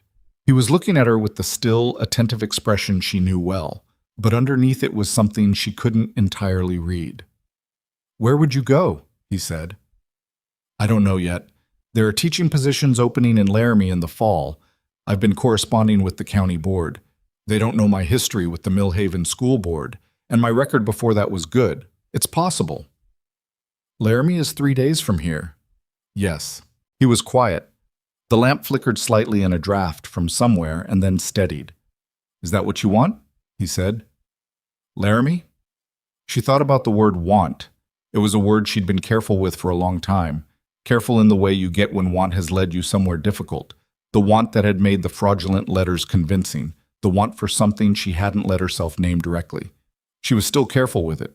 I want to earn my place wherever I am, she said, not stay somewhere on the strength of gratitude. Clara. His voice was level, but it had that quality it got sometimes, that slight roughness at the edge. Gratitude is the least of what I feel about your being here. She looked at him. He looked back at her, and he was not a man who looked away from things. I know, she said quietly. I know that. Then I need you to understand something. He picked up the letter and set it down again, not reading it, just touching it. When I came around that rock field and saw you standing in the smoke with that colt, what I felt had nothing to do with gratitude. Gratitude is what I feel toward Ben Henderson for helping with the south fence. What I felt then was, he stopped, started again, different. The kitchen lamp held its light. Outside, the summer night was doing what it did out here, going completely, darkly quiet, the kind of quiet that cities didn't have and that Clara had come to find not lonely, but large. I'm not certain of very much right now, she said, about what comes next. I came here by accident and I've been building something, but I don't know if what I've been building is mine to keep. That, Ethan said, is what I'd like to talk about. She looked at him across the table in the lamplight, with Ruth's letter between them and Lily asleep upstairs and the south pasture growing back in the dark outside, and she thought that she had been wrong about several things in her life, but that she was going to be very careful about being wrong about this one. All right, she said. Talk. He didn't look away. He picked his words the way he did when the words mattered, slowly, without filling the space with anything unnecessary. You said you want to earn your place, he said. I've watched you earn it every day for 4 months. The books, the case, the fire. Lily, none of that was owed to me. You could have left any number of times and you stayed, and not because you had nowhere to go, because by the second month you had options, and you didn't take them. He paused. I noticed. I've been noticing for a long time, and I haven't said so because I didn't want to make staying feel like an obligation. It never felt like an obligation, Clara said. Good. He held her gaze. Then I want to ask you, directly, to consider staying. Not as a housekeeper. Not as a bookkeeper, as he seemed to reach the edge of the words he'd prepared and have to build new ones. I'm not able to promise you something smooth. The ranch is better than it was, but it's still a working cattle operation in Wyoming, and there are bad years. Lily is Lily. She's a great deal in a small person, and she's going to get more complicated as she gets older, not less. I know that, Clara said, and He stopped, and there was something almost wry in his expression, a flicker of self-awareness. I'm not easy to live with. I go quiet when things are hard.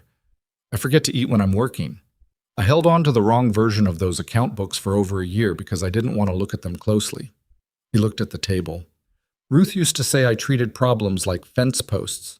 I'd work around them for months before I'd fix them directly. She wasn't wrong, Clara said.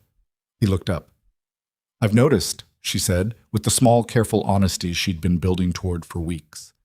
Something shifted in his expression. Not hurt. Something closer to relieved. The look of a person who has been seen accurately and found it less terrible than they expected. I know, he said. You notice things. It's one of the things... He let that trail off. Stay, he said instead. That's what I'm asking. Stay and see what this becomes. You've already helped build something here. I'd like you to stay and keep building it, with me. The lamp held. The house held. Somewhere upstairs, Lily was asleep and not asking questions, which was extraordinary given her general habits, and Clara thought that the silence felt less like the absence of sound and more like something making room. She looked at Ruth's letter one more time, not the words specifically, just the shape of it, a woman thinking forward into a future she wouldn't see, describing something with precision she couldn't have known was precision at the time. I'm not certain about everything, Clara said. Neither am I. And I will keep the books even if I'm not being paid to keep them, because they'll deteriorate otherwise. Yes. Fine. And Lily needs the bridal work explained to her before she tries to teach Molly anything else from that book she's been hiding under her mattress. I found it last week. It has techniques in it that require professional supervision. Ethan stared at her. What book? We can discuss that tomorrow. Clara looked at him across the table. Yes, she said. I'll stay. He let out a breath that had clearly been sitting with him for some time. He didn't say anything immediately after, which was characteristic, and she didn't need him to. He reached across the table and his hand covered hers for a moment. Not dramatic, just real, the way real things were. Imperfect in their timing and exactly right in their weight. Outside, the Wyoming night went on being enormous and dark and full of the particular silence that Clara had stopped finding lonely sometime in June, without noticing when that had happened either. She thought about Ruth writing, I hope she knows her own worth before she arrives. She hadn't, Clara thought. Not entirely. She'd thought she had, but it had taken being stripped of most of what she'd built and starting over in a place she hadn't chosen to understand the difference between knowing your worth and actually inhabiting it. Between going through the motions of self-possession and actually being in possession of yourself. She was getting there. She thought, almost there. The book under Lily's mattress turned out to be a horse training manual from 1871 that had belonged to Ruth, with handwritten notes in the margins that were alternately very good advice and extremely optimistic assessments of what a 6-year-old could reasonably accomplish with a half-trained mare. Clara found 3 techniques circled in pencil, Lily's pencil, not Ruth's, and spent a Saturday morning going through them with her at the kitchen table before they went to the barn. Lily listened with the focused attention she gave to things she actually wanted to learn, as opposed to things she was required to learn, which received a different, more performative quality of attention that fooled no one. This one, Clara said, pointing to the 3rd circled technique, requires 2 people and a longer rope than we have. We're not doing this one yet.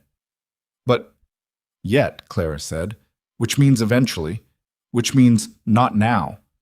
Lily looked at the illustration with the expression of someone filing this away for future negotiation. When? When you're 7 and we have a longer rope. I'll be 7 in October. I know when your birthday is. Lily looked at her. You remembered. I've been here since June, Clara said. I've heard the countdown approximately 40 times. Something in Lily's expression shifted.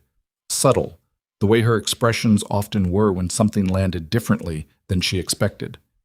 She looked at the book and then back at Clara with the directness she'd had from the first morning, standing in the kitchen doorway in her nightgown asking questions before sunrise. "Are you going to be here in October?" she said. It was a child's question, and it deserved a child's answer.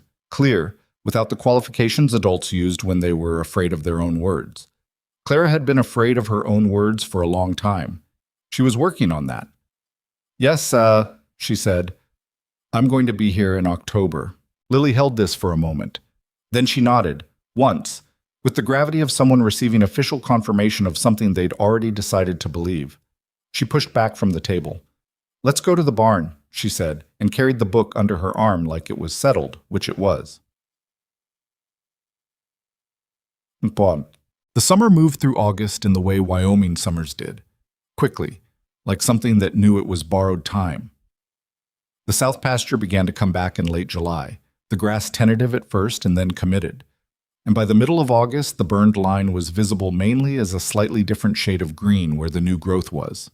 Ethan rebuilt the south fence over 3 weekends with Ben Henderson's help, which was offered without conditions and accepted the same way. And Clara kept the men in coffee and didn't make a production of it.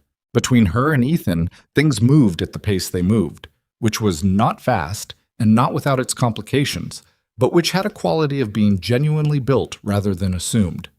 He was, as advertised, a man who went quiet when things were hard. She was, as she'd always been, a woman who sometimes pushed where she should have waited. They learned each other's patterns the way you learn the geography of a new place, by walking it repeatedly until you knew where the ground was uneven. There was an evening in August when they argued about the cattle purchasing plan for the following spring, a real argument with raised voices, which had not happened before, ending with both of them at opposite ends of the kitchen and Lily watching from the doorway with the expression of a scientist observing an unexpected reaction. Clara had been right about the finances and Ethan had known it, which made the argument worse rather than better because it was not really about the cattle. They talked it out the following morning, early, before Lily came down. It was a difficult conversation and an honest one, and it ended without either of them having gotten everything they wanted from it, which Clara had come to understand was the mark of a real conversation rather than a performance of one. "I don't need to be agreed with," she said, at the end of it. "I need to be heard." "I heard you," Ethan said. "I didn't like what I was hearing." "I know. You cannot like it and still hear it." He was quiet for a moment. "That's a distinction I'm still working on," he said, with the particular honesty he had when he wasn't defending himself. "So am I," Clara said. "I pushed too hard. I knew I was doing it, and I kept going." "Why?" She thought about it.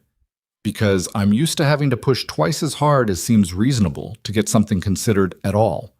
That's not your fault. It's a habit from before." Ethan looked at her steadily. "You can stop doing that here." "I know," she said. "I'm practicing." It was the kind of exchange that doesn't resolve neatly, that you carry forward and refer back to, that becomes part of the working material of being two people in close quarters trying to build something that holds.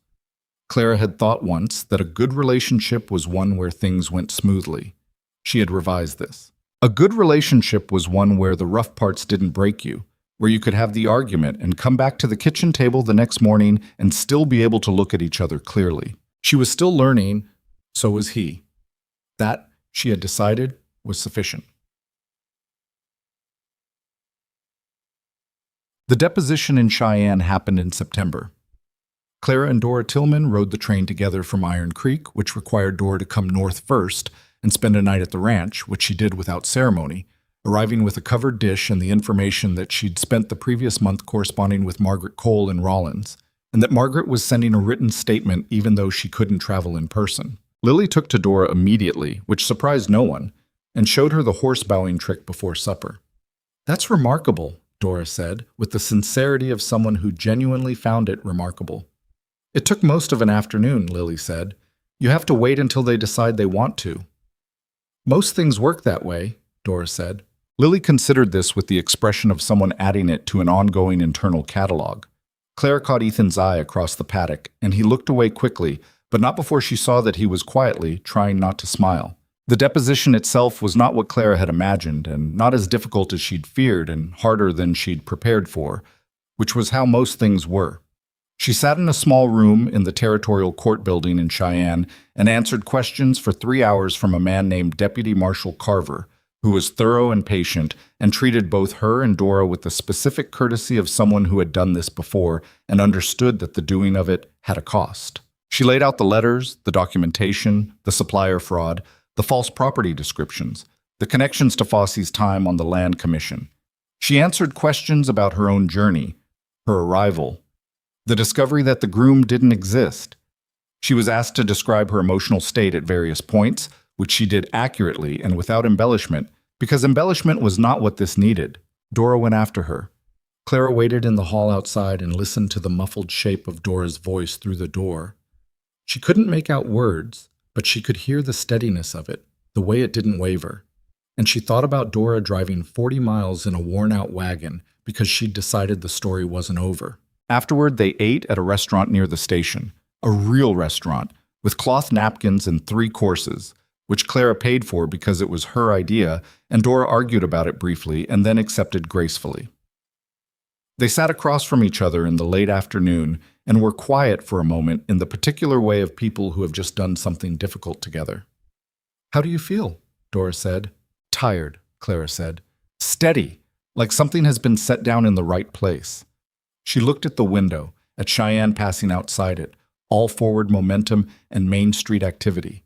"I don't know if he'll be convicted. Carver told me the evidence is strong, but the process is long and there are no certainties." "I know," Dora said. I stopped needing the certainty a while ago. I just needed to do the thing that needed doing." "Yes," Clara said. "That's it exactly." They caught the evening train north.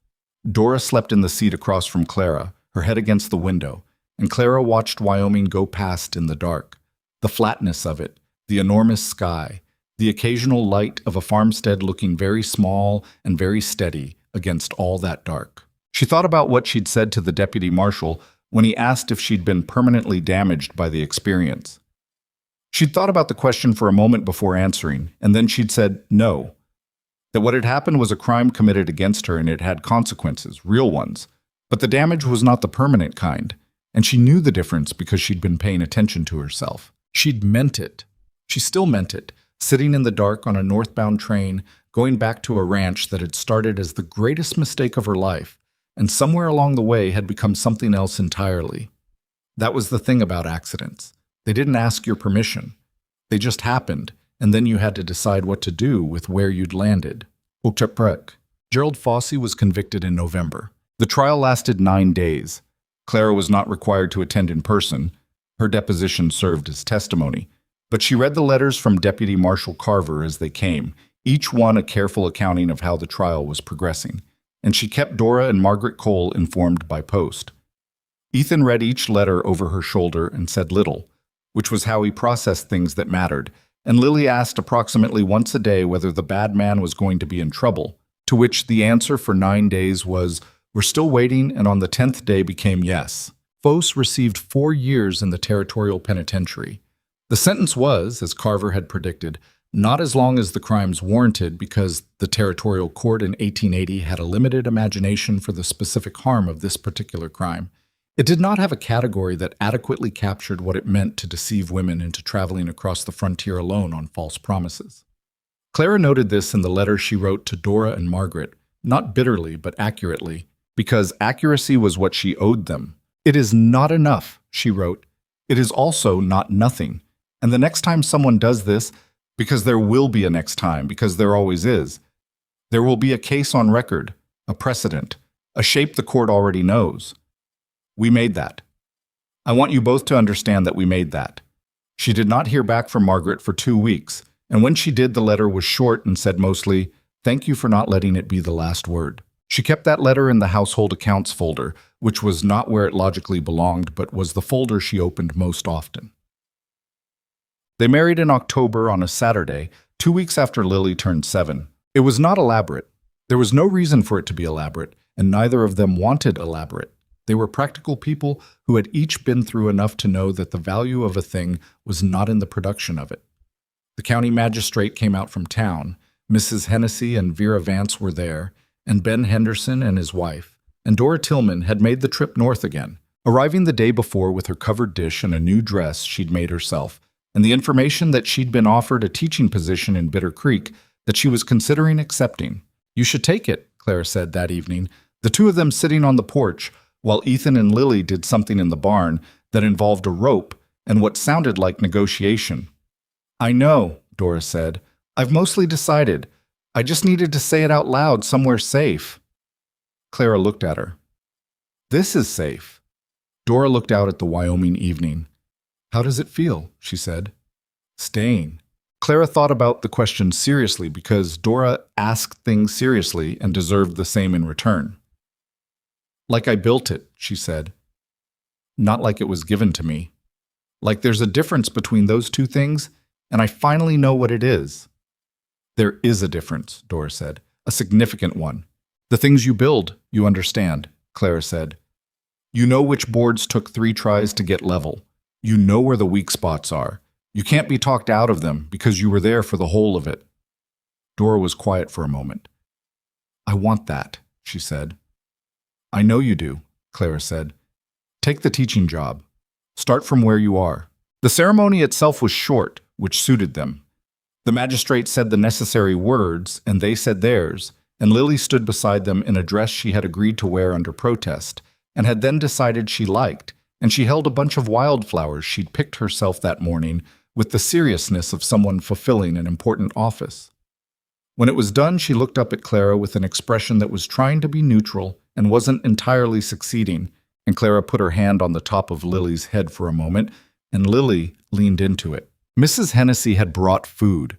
There was more of it than made sense for the number of people present, which Clara suspected had been the plan all along. Vera Vance had opinions about the arrangement of it, that she expressed freely, and that Mrs. Hennessy received with the particular patience of someone who had known Vera for 30 years. Ben Henderson told a story about a cattle drive that went longer than expected but landed well, and his wife laughed at the right moments, with the ease of someone who had heard it before and still found it worth laughing at. It was ordinary in the best way ordinary could be, imperfect and warm and real, the kind of afternoon that did not announce its own significance, but that you would remember precisely for that reason. The school started in the following spring. That had been Clara's idea, proposed to Ethan over the accounts one evening in late November when the winter had set in, and she'd been looking at the arithmetic of the surrounding homesteads, at how many children were within 5 miles of the ranch who had no school to attend, at what it would take to fix the outbuilding that had survived the fire and turn it into a space that could hold 20 students and their particular energy. Ethan had looked at the numbers and then at her and said, "Is this what you want to do?" "It's what I know how to do," she said, "and it's what's needed." "Those are 2 different answers." "I know." She looked at the numbers. "Yes, it's what I want to do." He looked at the numbers for another moment. "The outbuilding needs a new floor." "I know. And windows, real ones, not the gaps in the siding. I've accounted for that." He looked at the accounts. Then he looked at her. "All right," he said, "let's build a school." They spent the winter doing it, not just the 2 of them, but the community, which was something Clara had not fully anticipated, and which became one of the things she thought about most in the years afterward. Ben Henderson brought lumber. Vera Vance organized a supply drive with a thoroughness that would have impressed a military commander. Mrs. Hennessy's nephew installed the windows. Walt Darrow, who had been nursing his neutrality toward Clara since the fire and had not yet fully resolved it, showed up on a Saturday in February without announcement and worked for 6 hours on the floor and left without making a speech about it, which Clara recognized as the specific form of apology available to men who would not use the word itself. She thanked him directly, which seemed to surprise him. "It's a good thing," he said gruffly, meaning the school. "Yes," she said.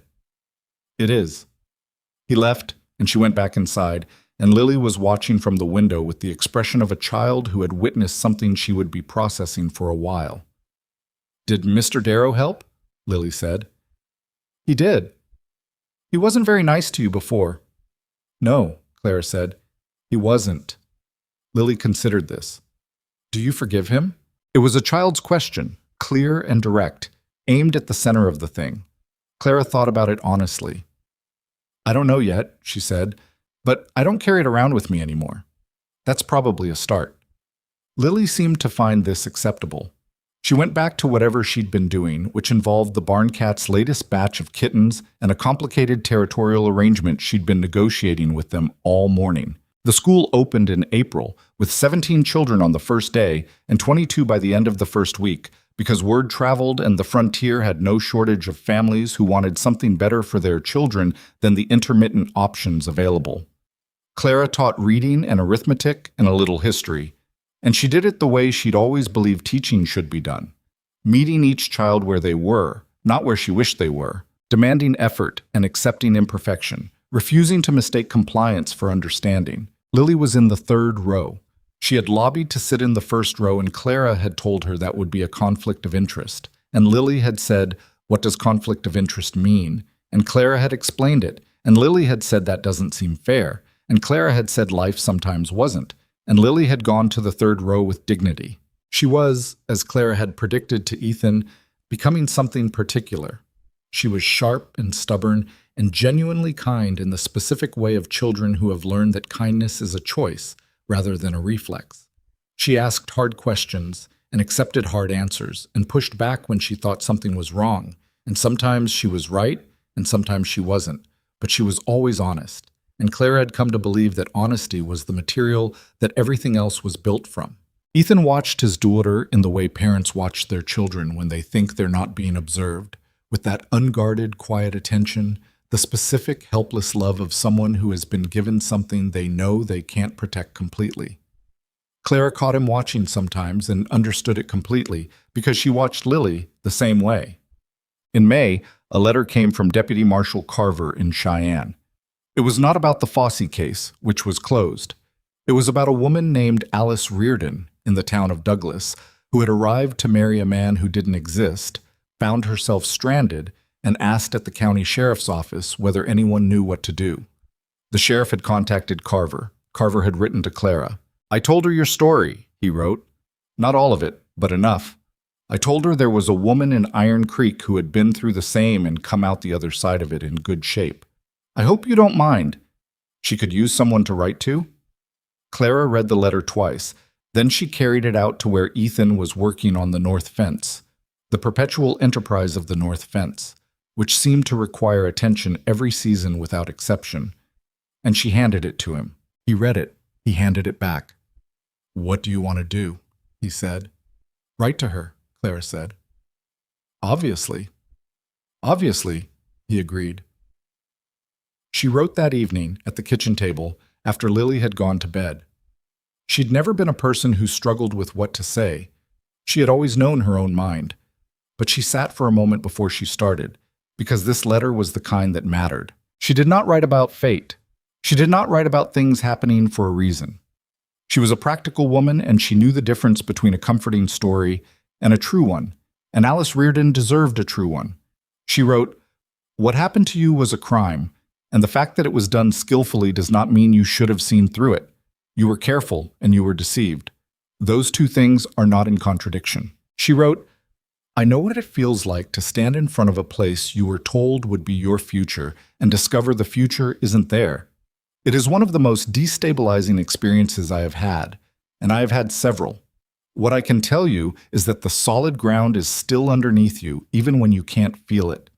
The work is learning to find it again." She wrote, "I am not going to tell you that what happened to you was secretly a gift or that it led you somewhere better. I don't know your story. What I know is that the place where you've landed is not the final place unless you decide it is. You are the one who gets to decide that." She wrote for 2 pages and then stopped, because 2 pages was enough and more would be too much. She folded the letter and addressed it and set it by the door to go out in the morning post. Then she sat at the kitchen table in the quiet house and looked at the lamp and thought about all of it.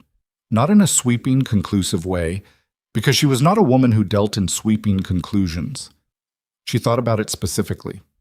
The stagecoach pulling away, the hand-painted sign, the ledger books with their accumulated errors, Lily's grip on her arm at the edge of the fire, the letter in Ruth's handwriting sitting between 2 people who needed to say something difficult to each other. Dora driving 40 miles in a bad wagon, the school in April with 22 children who had nowhere to go and then somewhere to go.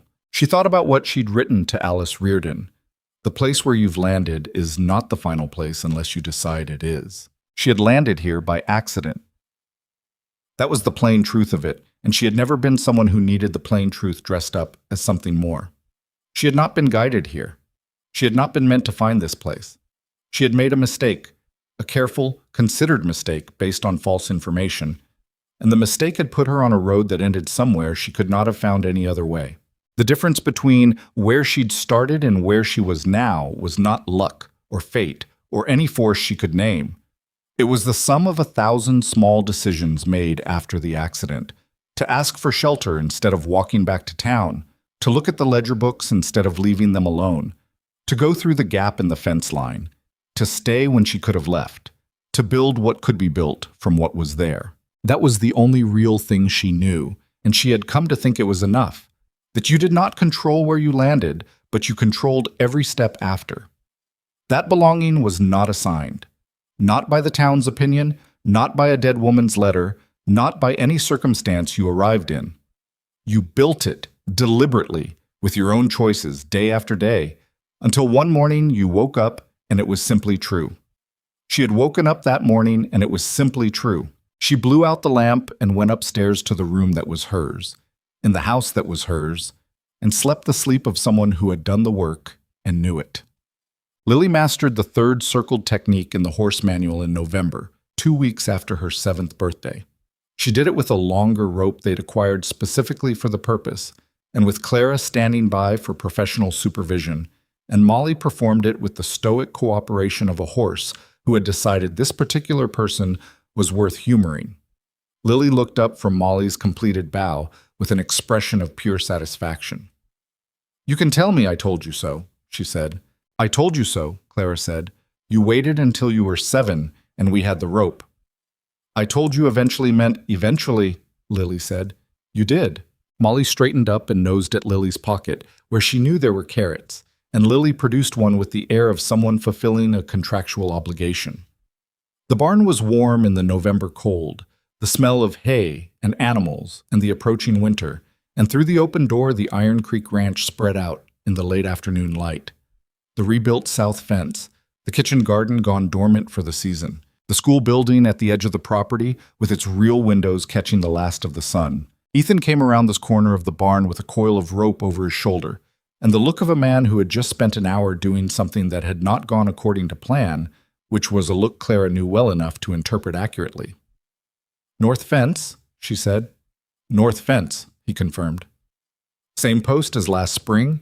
"Different post, the one next to it."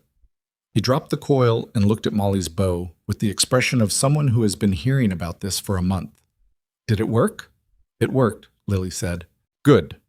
He looked at them both, his daughter, the horse, the woman standing between them with her arms folded against the November cold. His expression had that particular quality it sometimes had in the evenings, that unguarded thing he didn't always mean to show, and which Clara had learned not to name directly, because naming it seemed to make him put it away again. "Supper in an hour," Clara said. "I need to finish the fence." "You can finish the fence in an hour." He picked up the rope. "It might take longer." "Ethan." He looked at her. "An hour," she said, something at the corner of his mouth. "An hour," he said, and went back to the fence. Lily looked up at Clara with the expression she had when she was computing something about the adults around her. She had been computing things about Clara and Ethan for months, with the ongoing analytical interest of a child who lives in close proximity to something she's still working out. "He always listens to you," Lily said. "Not always," Clara said. "We've discussed this. More than he listens to other people." "He listens to people who have something to say," Clara said. "You'll find that's a reasonable standard." Lily considered this. She gave Molly a second carrot, which Clara chose not to comment on, and they walked back toward the house together through the late afternoon, the school building on their right with its windows gold in the light, the kitchen garden on their left with the dormant stalks of this year's tomatoes still standing, the house ahead with smoke coming from the chimney because Ethan had built the fire that morning before the fence had gotten his attention. A mistake had brought her here. Every choice after the mistake had kept her. Clara did not think of this as wisdom, exactly. She thought of it as what she knew, The one thing she could say with certainty from the particular vantage point of someone who had stood in front of a hand-painted sign with $11 in her pocket and decided, without knowing it was a decision, to ask for help instead of walking away. You didn't get to choose the road that found you. You only got to choose what you did when you were on it. That was enough. It had turned out to be more than enough. She opened the kitchen door and held it for Lily, who went in with the energy of someone who had accomplished something today and intended to have supper and then tell her father about it in detail. And the house was warm, and outside the Wyoming evening was doing what it always did, stretching long and wide and dark, bigger than anything that happened under it, indifferent and magnificent, exactly as it had been on the first night she'd arrived, and would be long after every one of them was gone. She stepped inside and closed the door against the cold,